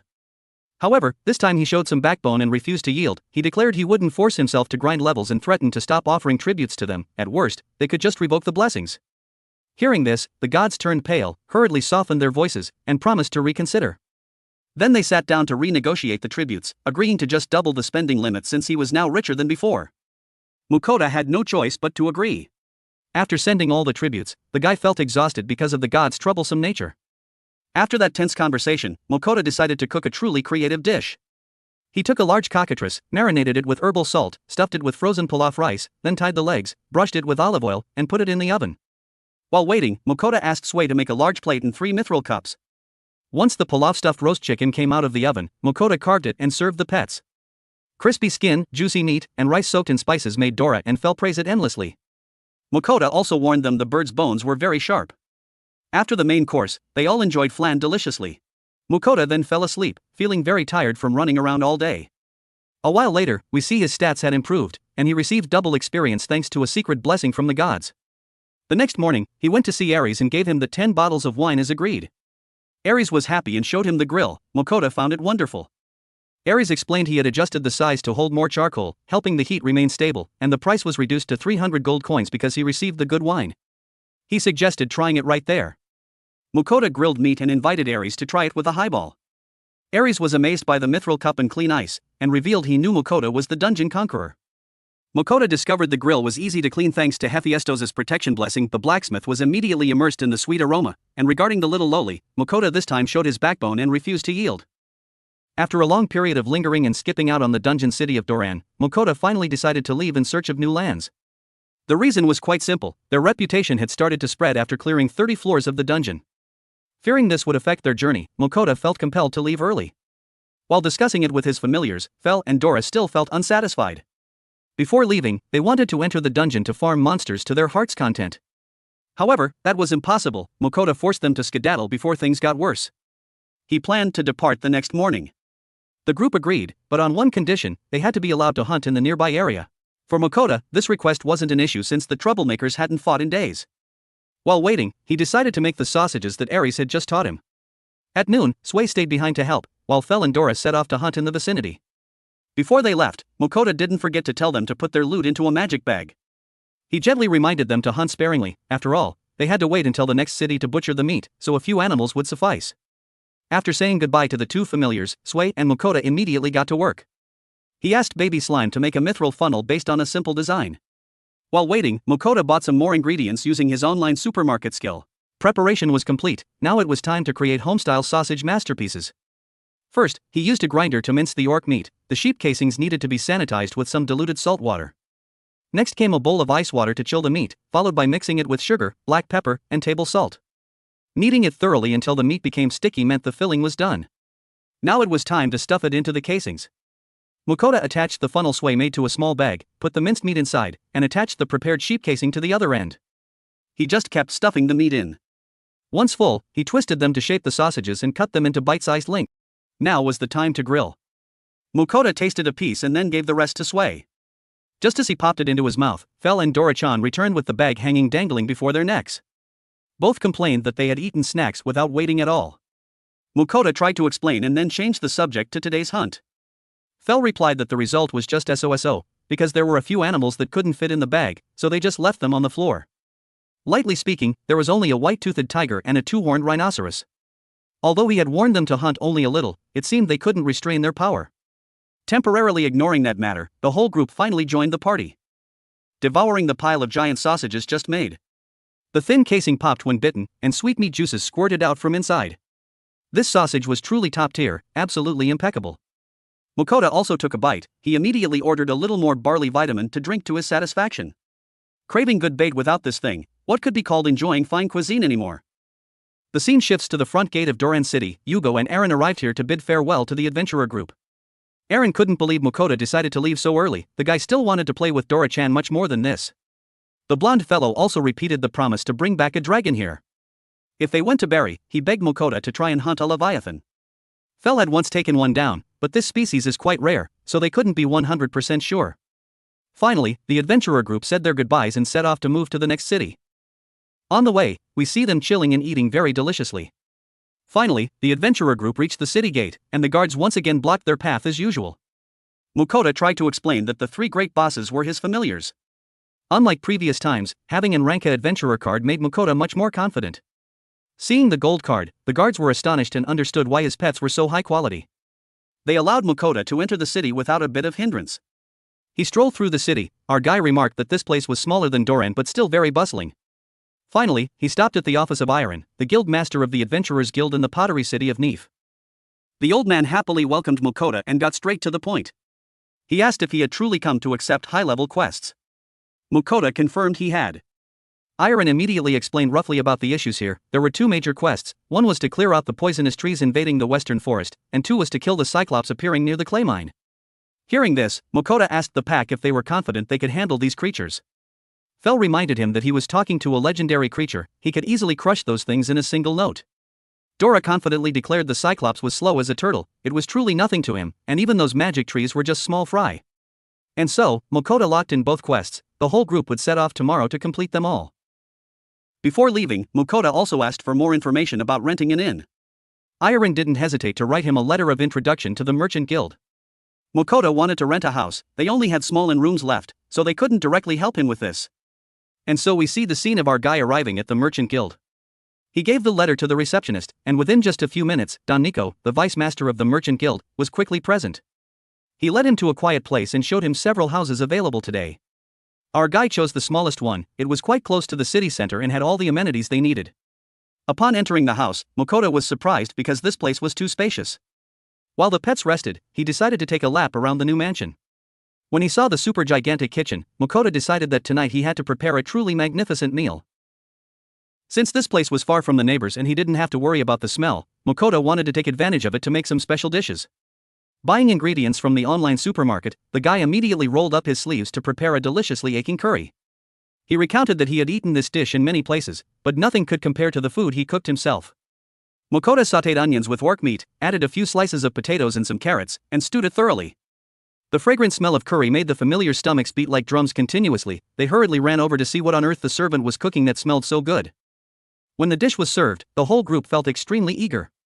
Just tasting it, Fel, Dora, and Sway panicked because it was truly too special. This dish was so delicious that all three couldn't stop eating. Although quite spicy, this flavor was truly number one. Mukoda was a bit suspicious at first because perhaps he had used too many spices, but seeing the pack demand to slurp up another plate, the guy finally felt reassured. After cleaning up the pile of dishes, Mukoda, Dora, and Sway dragged each other to the bathroom. It had everything, making our main man want to camp right inside it. Fel heard this and got scared. It had been a very long time since he had bathed, and his whole body reeked of the strong smell of curry. Mukoda suggested that today he had to wash the dog really clean, as he could clearly smell the sourness emanating from his body. Fel finally agreed to wash up tonight, but he insisted on not getting into the tub. Fel hated soaking in that scary thing. Thus, we see the scene of Mukoda scrubbing looking extremely professional. This time, the wolf boss didn't seem as grumpy as before. Scrub that spot carefully, servant, I still feel a bit itchy. After bathing, he shook himself off and stepped out shining. This was the proper standard of a handsome gentleman for everyone. While the others were enjoying the fancy bathtub, Fel had quickly run back to the room to sleep soundly. The next morning, they went out to find the poisonous trees as the quest had mentioned earlier. Fel said they usually grew wild everywhere, but today he sensed a quite powerful entity lying deep within the forest. Our guy suggested splitting into two wings. He and Sway would go straight to the right, while Fel and Dora-chan would be responsible for the other side. To prepare for this time, the guy proactively bought the ultimate weapon specifically for treating plant mobs. Before leaving, Mukoda gave Fel a bag and told him to pick up all the magic stones after destroying the boss. After separating, we see Mukoda carrying a small spray bottle. It was definitely the weed killer sold in the online store. A while later, Sway reported that there was something unusual around. Suddenly, a man-eating plant appeared behind a bush. Sway didn't hesitate to rush up and take it down, but immediately, an army of man-eating plants from behind kept running closer. This time Mukoda also entered the battle with Baby Slime. He used the Super VIP Pro Weed Killer to spray and quickly finished off the monsters. Just like that, the two coordinated very well, continuously clearing out every single tree. After a few minutes of fighting, our guy felt exhausted. Suddenly, Sway said something bigger was approaching them. A giant three-headed man-eating plant appeared in front of them. When it was about to attack, Mukoda immediately sprayed the weed killer. The tree writhed in pain, but it could still attack. Mukoda fell flat on the ground, watching it about to swallow him whole. In a flash fast as lightning, the guy sprayed one more time, and it seemed to work this time. Mukoda realized it seemed to be trying to protect its root system. Grasping the weakness, Mukoda immediately destroyed the monster. In just the blink of an eye, we see the two collecting 10 magic stones drop from the tree monster herd. Fel and Dora-chan arrived at the same time. Mukoda asked about their battle. Both had cleared everything out and collected a full bag of stones. Thinking the work was done for the day, the pet suggested going to take down the Cyclops near the clay mine. Of course, Mukoda refused, but the majority beat the minority. The servant is still forever a servant. In another blink of an eye, we see the Cyclops defeated with a large hole in its stomach. Reporting this tomorrow, Iron would surely fall over backward because of this. Sway returned to the mansion. After washing up, Fel reported to our guy that Sway had evolved. Mukoda decided to check Baby Slime's stats and saw a brand new skill. It was named Gigantification. With this skill, Sway could become extremely huge, but just how huge would have to wait until the next day for us to know. Next, Mukoda checked Fel's stats, but because his level was already too high, there was almost no change. Dora-chan was already snoring by this time, but it seemed he was the same as Fel. Finally, Mukoda excitedly opened his own data and saw it had increased significantly. He performed quite well in the recent battle, so that was only right. But wait, it says here double experience buff. He was confused, wondering when he got that. Thinking for a moment, he suddenly realized it was granted by the gods to quickly get him to level 40. Too bitter, Mukoda swore he would file a complaint during the next offering. That night before going to sleep, Mukoda asked Fel if Sway would continue to evolve. Fel replied that perhaps yes, because the final evolutionary form of a slime is the Slime Emperor. This form is super strong. He had once fought one like that, and that battle was truly not easy at all. Our guy looked at Sway in astonishment, unable to utter a word. The next morning, the whole group went into the forest together to test the baby slime's new ability. Sway asked Mukoda what he thought of this place, a spacious clearing with no one around, truly the ideal location for Sway to do that. Mukoda gave his approval. He told the baby slime to appear and perform the giant transformation to see how big it could get. Sway asked everyone to move far away. Dora-chan wondered if they only needed to step back a few paces at most. Running 100 meters away seemed a bit excessive, didn't it? But Mukoda believed in Sway's potential power, so the group had to retreat. Right after that, Sway puffed up, growing as big as a castle, causing everyone to be stunned. Fel had once encountered an emperor slime that was extremely huge, but even that one wasn't this big. Mukoda guessed Sway grew so fast because it ate too much plastic waste and otherworld food. The slime suddenly jumped up, making the ground shake violently. Mukoda had to tell the baby familiar to shrink down before it smashed this place to bits. Sway immediately returned to its original form.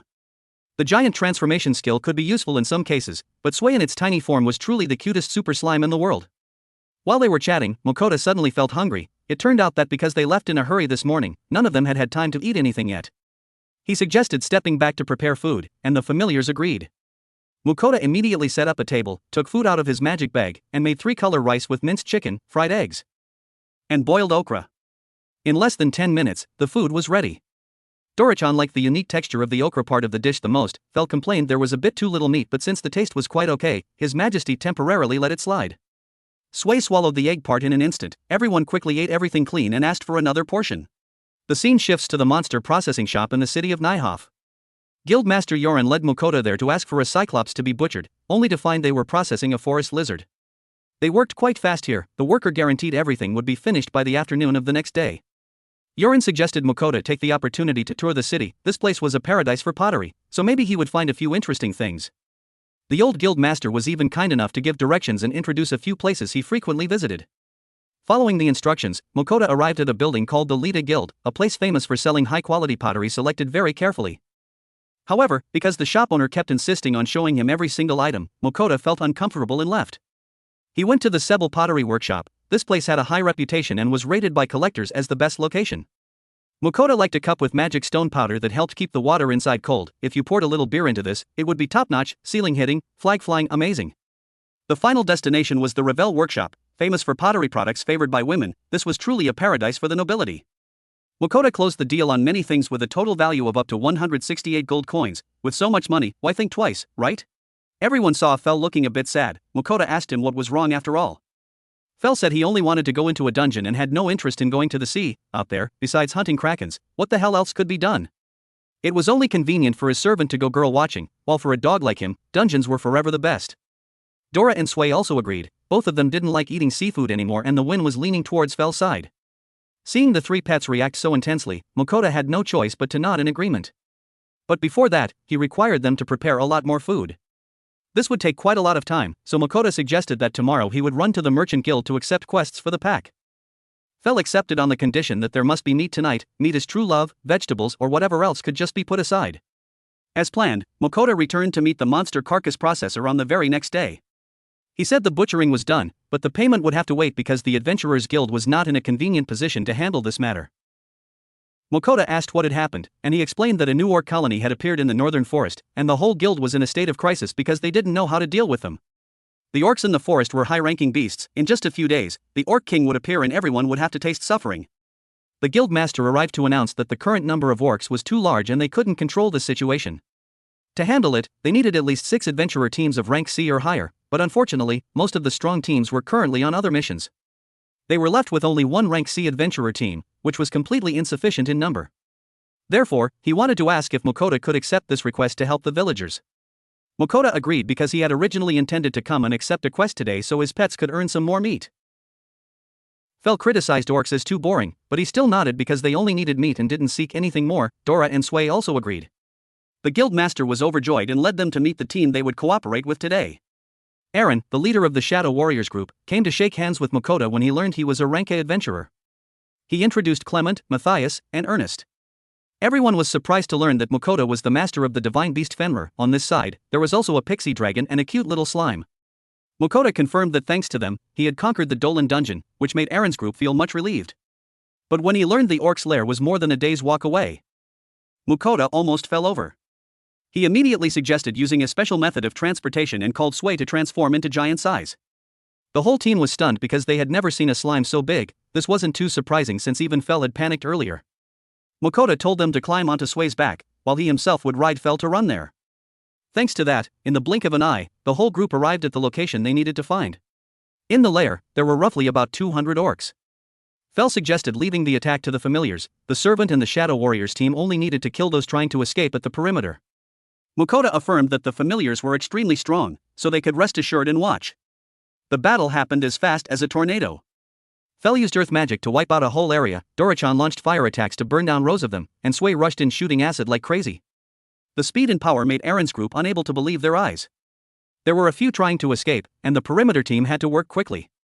Mukoda also joined the fight to avoid rumors that he didn't do anything. He cut off an orc's arm and then stabbed it down right there, but another one rushed in and knocked him flat on his back. Mukoda sprang up, circled behind, and cut it down in just a single note. Looking up a moment later, he realized the entire orc village had been wiped out by them. Aaron reported that his group had dealt with all the escapees and suggested gathering all the orc carcasses into bags to be tidy. Clement was amazed that everything happened so fast. He had never seen an orc extermination mission that was this easy. Matthias also agreed. This time almost no one was injured. Mukoda said this wasn't much. His familiars could easily eat this all clean within just a few meals. Dora grumbled because fighting orcs wasn't as fun as going to a dungeon, while Sway bounced around because today it had taken down quite a few. Mukoda then asked Aaron's group if they wanted to have lunch together. He quickly prepared a special meal as a reward after the battle. When tasting it, Clement almost fainted because it was so delicious. This strange bread had a sauce blending with fatty meat and soft egg. The taste was standard Mukoda otherworld cuisine. The Shadow Warriors group was completely conquered by the guy's cooking skills. The trip today was truly not a waste. When the group returned to the guild, Yoren was dizzy seeing the huge number of orcs destroyed. He couldn't believe the mission was completed so quickly. Thank you everyone, without you guys, this city would truly be done for. Aaron humbly said his group didn't help much. They felt embarrassed when Mukoda's group suggested splitting the reward money equally between both sides. Clement was busy exclaiming over Fel's ability, and Yoren explained that was the standard power of an ancient Fenrir, not to mention there was a pixie dragon and a baby slime that were equally overpowered. The familiars had left earlier because if they stayed, they would only know how to complain about hunger. After saying goodbye to everyone, Mukoda returned and informed the divine beasts that today was the last day he could use the kitchen here because tomorrow they had to leave. Mukoda wanted to cook a truly luxurious meal. He took out the ingredients and started preparing the main course. The menu for tonight was Japanese-style salt-crusted roast meat. He rubbed garlic and black pepper on the meat, separated eggs, and mixed the whites with salt and rosemary. Sway watched with great interest as Mukoda carefully wrapped the meat in a few lettuce leaves and then completely covered the outside with the salt mixture. He explained that the salt crust had the effect of locking in the juice and flavor tightly, then taking it to roast would make it deliciously perfect. While waiting, Mukoda made a sauce from egg yolks and vinegar. Sway was happy to know he had used a lot of Sway's favorite eggs. When Dorichan and Fel arrived, both felt quite disappointed because their servant was giving them rocks to gnaw on today, but the aroma spreading out made them wait eagerly. After breaking the salt crust open to reveal the soft, juicy meat inside, Mukoda cut it into portions, poured the sauce over the top, and announced that the salt-crusted horned bull meat was ready. Fel ate first and was surprised because the salt taste was very balanced. Dora remarked the meat was softer and richer, and Sway squealed praising the excellent egg sauce. Mukoda tasted it and was satisfied because the dish was perfect, the moisture, tenderness, and flavor were all 100% accurate. Since today was a special day, Mukoda decided to treat the whole group to a luxurious dessert. Sway received its favorite chocolate cake, Dora-chan got a parfait pudding with strawberry and banana flavors, and Fel got a whole strawberry cake. Let's eat heartily, everyone worked hard today. The next morning, Yorin called Mukoda to receive the pending rewards from previous missions. In total, he received 161 gold coins. The large amount of money made Mukoda unable to hide his joy. Yorin asked if Mukoda would leave the town to go to Burley right after today. Mukoda confirmed that was exactly what he wanted. The guild master saw him off with a message hoping he would visit this town again. Mukoda responded to the farewell and prepared to hit the road with his familiars. After a few leisurely days on Fel's back, Mukoda's group finally reached the coastal area near the city of Berlin. Gazing at the salty coastline, Mukoda sighed with nostalgia for his hometown. Fel wondered why his master was so interested in a place that was nothing but water, but Mukoda explained that he had many beautiful memories of the sea in his old world. However, to Fel, the ocean was nothing more than a giant hot pot filled with the meat of sea monsters, and Mukoda had to quickly stop the great wolf from going on an immediate hunt. Instead, he asked Fel to take him to the nearby city of Berlin. A moment later, they entered the town, but the marketplace was eerily deserted. A shopkeeper explained that a kraken had been terrorizing the coast for the past few days, leaving the local fishermen too terrified to go out to sea. Afterward, they visited the Berlin Adventurers Guild. There, Mukoda met Guild Master Max, who laughed heartily in surprise at Mukoda's formidable lineup of familiars. Max explained that Guild Master Iron had sent word of his arrival and led Mukoda to a private room. There, he asked if Mukoda was aware of the current situation. Max explained that they had tried to hire a rank B party to take down the kraken, but they were too afraid of the monster's power and refused the job. Knowing Mukoda was a rank A adventurer, Max wondered if he could handle the case. Before Mukoda could even decide, Fel stepped up to accept the deal immediately, as his gluttonous stomach was craving kraken meat. Max was horrified, wondering if a kraken was even edible. Fel eagerly confirmed it was, so Max reluctantly took his word for it, even though no one there had ever said such a thing before. Mukoda told Max he would start the mission soon, but first, he wanted to ask about the Merchants Guild because they needed to rent a house. Max agreed to write a letter of introduction, and before long, Mukoda managed to rent a massive villa even larger than their previous one. Inside, the building featured a bedroom with a direct view of the sea. At a price of 70 gold coins per week, it didn't seem too expensive. Afterward, Sway and Dora ran outside to explore their new home while Mukoda took the opportunity to prepare dinner while the little ones played. In the kitchen, he began ordering ingredients to make hayashi beef rice. After ordering the spices and ingredients, Mukoda chose minotaur meat to cook with it. First, he sliced the meat into thin strips, then chopped mushrooms and onions. Next, he sautéed the onions in a hot pan before adding salt and pepper to the meat. Mukoda cooked the meat for a while before adding the mushrooms, and finally, he poured water into the pot and skimmed off the foam. After simmering it a bit longer, he added a few cubes of roux to nearly finish the dish. He mixed the sauce with the meat and brought it back to a boil, then poured the rich sauce over a plate of white rice, garnishing it with boiled broccoli and fresh cream. When the food was ready, he called Sway and Dora in to eat. As they gathered around the table, Mukoda explained that this dish was similar to the curry they had eaten before. The group began to feast. Fel praised the delicious sauce but, as usual, insisted that Mukoda should have added more meat, while Dora enjoyed the unique flavor of the mushroom sauce, and Sway loved the melt-in-the-mouth meat. Watching them eat, Mukoda smiled before tasting his own portion, instantly falling in love with the dish and thinking the broccoli paired perfectly with the sauce and meat. In no time, everyone had finished their first serving, so Mukoda quickly provided another full plate. After dinner, Fel and Dora lay down, stuffed to the brim, but Sway asked Mukoda for some sweets. Mukoda wondered how the little one could still eat after being so full, but suddenly both Fel and Dora demanded dessert as well.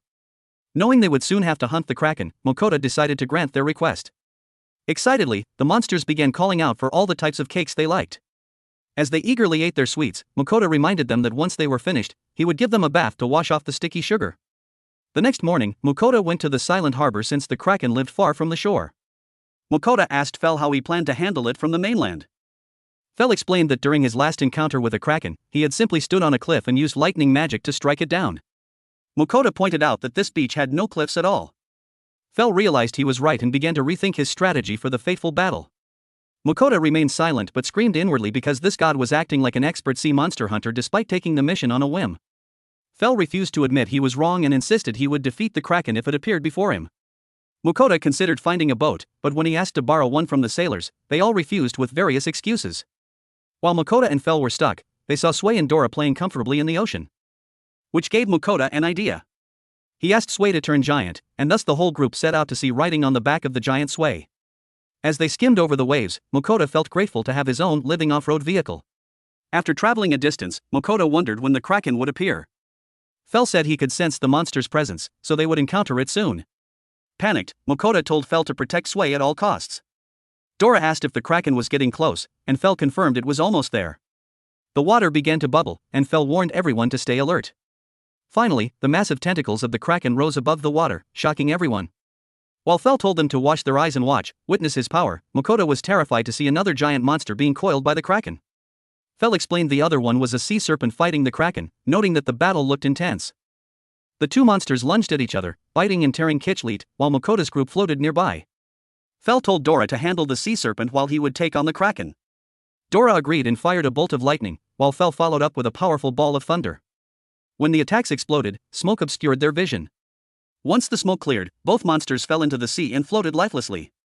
While Mukoda was still stunned that the bosses were defeated so easily, Fel explained that because they were entangled, the electricity had conducted through both, killing them simultaneously. At this point, Sway felt sad because she hadn't been able to show off her skills yet. Mukoda told her he had another job for her. Sway lifted the monster carcasses for Mukoda, but he struggled to untangle the two heavy bodies. Suddenly, Fel noticed something behind them and shouted for Sway to move out of the way.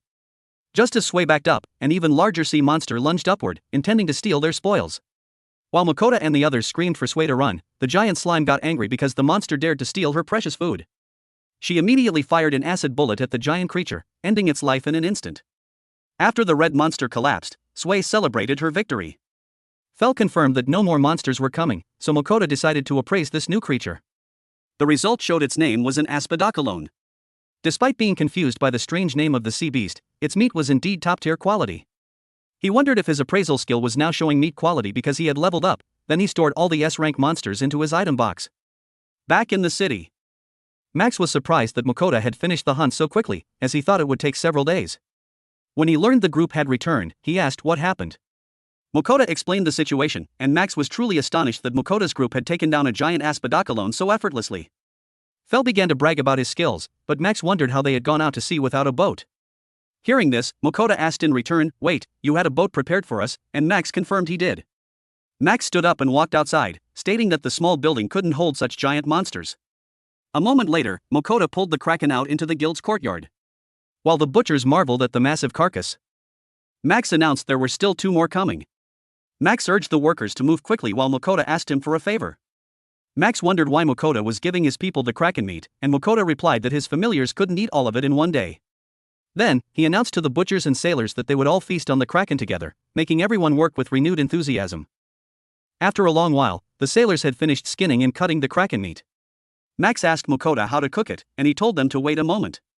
While they waited, Mukoda went to a hidden corner to order special ingredients, several barrels of vinegar, mirin, soy sauce, and ginger to process the massive amount of meat. Once the sauce was ready, Mukoda rolled the barrels out to the sailors, and they began marinating the meat. Once the meat had soaked up the sauce, Mukoda decided it was time to cook. Max pointed out that it would take a lot of fuel to cook all of this, but Mukoda told him to leave it to him. He threw a fireball at the kraken meat to start the grilling. Max was impressed. But Fel mocked the weak flame, saying it would take 10 years to cook. The great wolf then breathed his own scorching flames, cooking everything perfectly in a matter of minutes. Once the kraken was cooked, Fel and everyone else smelled the wonderful aroma. Max told the sailors to join the feast, and they rushed in to carve the meat and take their portions. Mukoda brought some meat to his group and added a bit of mayonnaise on top. After adding the sauce, he served everyone. While the familiars ate heartily, Mukoda told Max and his men to try the special sauce. The rugged men were instantly enamored by the heavenly flavor of the meat. Meanwhile, Mukoda enjoyed his own skewer. During the meal, the sailors thanked Mukoda for defeating the kraken, praising him for restoring their livelihoods, and they surrounded him to celebrate joyfully. A while later, Fel and his companions fell asleep with full bellies, while the sailors set sail again, full of energy thanks to the hearty meal. Watching them head out to sea, Mukoda admired their incredible stamina to go fishing right after a massive party. Max thought that such endurance was natural for seafaring folk and told Mukoda he would enjoy exploring the fish market when they returned. The next morning, Fel tried to wake Mukoda up because he was snoring loudly. Annoyed, Fel yanked his leg, causing Mukoda to wake up with a start, wondering why the great deity was so grumpy. Fel reminded him that they had planned to wake up early to explore the fish market. Hearing this, Mukoda finally remembered Max's promise of a market overflowing with fresh seafood. After a while, everyone got ready and headed out. Upon entering the market, Mukoda noticed it was much livelier than before. Fel appreciated the abundance of goods but was slightly disappointed that it was all raw fish. Later, a kind woman pointed them toward the food stalls, so Mukoda led the group there. As soon as Fel and Dora smelled the fragrant cooked food, they both became fully alert. Mukoda approached a grilled fish stall and ordered several dishes. The owner began preparing them but soon recognized Mukoda as the legendary Kraken Slayer. He thanked Mukoda on behalf of all the town's fishermen, while Fel smirked smugly since he was the one who actually did the work. When the food was ready, the owner served a massive bowl filled with delicious seafood at a rock-bottom discount. Excited, the group began feasting, devouring the unique dishes. They all praised the flavor and novel texture. Fel was satisfied with the taste but his stomach was still not full, so Mukoda suggested they try more dishes at other stalls. Next, they visited a soup stall where the owner served clam soup. Curious, Mukoda asked about the ingredients, and the owner showed him a pile of giant clams. Seeing this, he wondered how good they would taste if grilled directly. The owner explained that these clams were delicious whether boiled or grilled, so he could stock up if he wanted more. After Mukoda ordered a crate of clams, he noticed another type of shellfish. The owner explained it was a type of oyster. Mukoda was excited to try them raw with lemon, but the owner was deeply shocked because no one in that town ate raw oysters. When Mukoda worried about food poisoning, she warned that they contained dangerous parasitic fish that could tear through a person's intestines. Mukoda gulped while the owner strictly warned him against eating raw seafood that hadn't been thoroughly cooked. He obediently followed her advice but was secretly frustrated since his dream of eating sashimi was crushed. After buying the shellfish, he wandered to other stalls, purchasing small shrimp and fish, and received numerous gifts from grateful stall owners. Finally, the group returned with so much seafood that they couldn't carry all the gifts. Back home, the monsters fell asleep from exhaustion, while Mukoda enjoyed the peace and thought about what to cook for lunch. Because there was so much seafood, he decided to make a special dish. When Mukoda set out the grill, Fel came out curiously to ask if he was making barbecue meat. He shook his head and continued preparing ingredients, starting with finely shredding cabbage. Fel began grumbling because he wanted meat, but Mukoda reassured him that the vegetables would be delicious too and ordered a few more items from the online supermarket. After he took out the seasoning powder, Sway also came over to watch. Fel grew even more annoyed because Mukoda hadn't put in any meat yet. He told Fel to be patient. Then, Mukoda mixed water, flour, and eggs in a bowl to make the batter. Once the batter was smooth, he added all the cabbage along with some unusual pieces of meat bought at the fish market. Dora woke up and flew over to ask what Mukoda planned to do with that thick mixture. He reassured the little dragon that it wasn't finished yet and went to the grill, using the flat top as a griddle. Then he added cooking oil, poured in the batter, and added noodles on top. As the mixture began to cook, Mukoda added noodles to soak up the seasoning. Then added Kraken meat and shrimp to increase the protein. When the bottom was golden brown, he flipped it to grill the other side. Dora asked if it was ready to eat, but Mukoda stopped him because the final step was missing: sauce and mayonnaise, followed by some seaweed and seasoning. Finally, Mukoda presented the finished okonomiyaki, a special Japanese savory pancake. Sway and Dora each had one and crunched away happily. Fel didn't have his portion yet, so he yelled out for food. Mukoda explained that he was making a special one just for him with an oyster filling, as he would prefer that flavor. Excited, Fel wagged his tail in anticipation. After finishing his portion, Dora flew over and asked to flip a pancake because it looked so cool. And Sway joined in too. Mukoda agreed and taught them how to flip, but they used too much force, causing the pancake to fly high into the sky before their wide eyes. Fel's precious meal fell and was smashed to pieces, breaking his heart. Fortunately, okonomiyaki is easy to fix. Mukoda reassured Fel that he could put it back together and continue grilling. Fel warned him to flip it himself and not let those two ruin it again, or he would be furious. Mukoda grilled it himself for a while, and finally, Fel's portion was ready. The great deity lunged in and devoured it greedily. One bite was enough to make the wait worth it. After eating, Mukoda began washing dishes, and Fel and the others walked in full of energy thanks to the nutritious seafood meal. Since they all wanted to go hunting, Mukoda gave them a magic bag to store their spoils. After receiving the bag, the pets dashed off to find tasty prey. The next morning, Max came to visit and gave Mukoda a special letter from the Merchant Guild. He sat down to read it. It turned out to be a letter from Lambert. Lambert mentioned that Mukoda's soaps and shampoos were so hot that they were almost out of stock. Besides requesting a new shipment, he also reported that Mukoda's custom-made cloak was finished. Mukoda was happy that the products were selling well but felt a bit tired at the thought of returning to Lambert's place. However, he was also eager to get the cloak, so he hesitated on whether to go. Max interrupted his train of thought to ask for a favor. He asked where Mukoda's pets were. He said they went hunting, and Max quietly left. Mukoda wondered if Max wanted to ask them to hunt another sea monster. Meanwhile, Fel and the group were scouring the forest when suddenly a massive dragon soared over their heads, leaving them stunned. Back in the city, while Mukoda was worried about Max, Fel and the others returned. He asked what they had hunted, and Fel proudly said he would love this special item. Outside, Fel showed him the giant dragon, nearly making Mukoda's heart stop. He asked why they hunted something so big. And Fell said he was feeling restless and wanted a proper fight. Mukoda asked what to do with it, and Fell told him to cook its meat. While Mukoda was still in shock, he realized he would have to return to see Eland, the guildmaster in Doran and a dragon fanatic, to process the dragon carcass. Even Fell groaned at the mention of this name, but Mukoda reminded him that Eland was one of the few people with the best skills for processing dragons. Mukoda was sad because the dragon issue would delay his trip to Lambert's. He decided to calm down and store the dragon away. Next, he took out a few bottles of flavoring, cream, and an ice shaver, asking Sway to turn the handle. The little slime quickly produced a mountain of shaved ice. Mukoda told everyone to choose their favorite flavor and drizzled syrup over the ice. While eating the cold dessert, Mukoda thought of the red dragon and felt anxious. A while later, he went to the Adventurers Guild and saw a large crowd. Mukoda asked Max what was happening, and he explained that a terrible threat had recently flown over the forest. Hearing this, Mukoda immediately understood the problem when Max asked for his help. Mukoda pulled him into a private room to break the news. There, he pulled out the dragon carcass, knowing it was the threat. Max looked in terror at the powerful dragon lying there like a dead chicken, his mouth agape in shock. Max explained that he intended to ask for Mukoda's help because no adventurer could take it down, only to find that his pets had already handled it.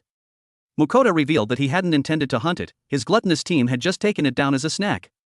Max wondered how they could defeat a dragon so easily, and Fell proudly stated that a juvenile dragon wasn't even worth being his opponent. Max finally realized the true power of the legendary Fenrir and asked if Mukoda was still rank A. He nodded. Max pointed out that with this kind of power, he should already be rank S. Not wanting to attract more trouble, Mukoda quickly denied it, saying his pets did the hunting, but Max said pets also counted as his weapons. Mukoda asked if they could keep his pet's power a secret, but Max shook his head, saying it was an adventurer's duty to report. Finally, Mukoda gave up. The next morning, he returned to his room and contacted the gods to offer sacrifices. As soon as they connected, the gods clamored with demands. However, the water goddess Rusalka requested Mukoda's special okonomiyaki, silencing the rest. Then, everyone agreed they wanted to taste it. Mukoda suggested giving them the ingredients to cook it themselves, but unfortunately, none of the gods knew how to cook. Thus, Mukoda was forced to cook for them. It took a while to finish the okonomiyaki and send it off. Once done, Mukoda worried that the rumors of him slaying a red dragon would spread. He was also concerned about the trip to Lambert's, so he decided to relax with some fireworks to cool off. A few minutes later, he and the group went to the beach to watch fireworks before going home to sleep. The next morning, he stepped out of the house, ready to leave the coastal region to begin another exciting journey.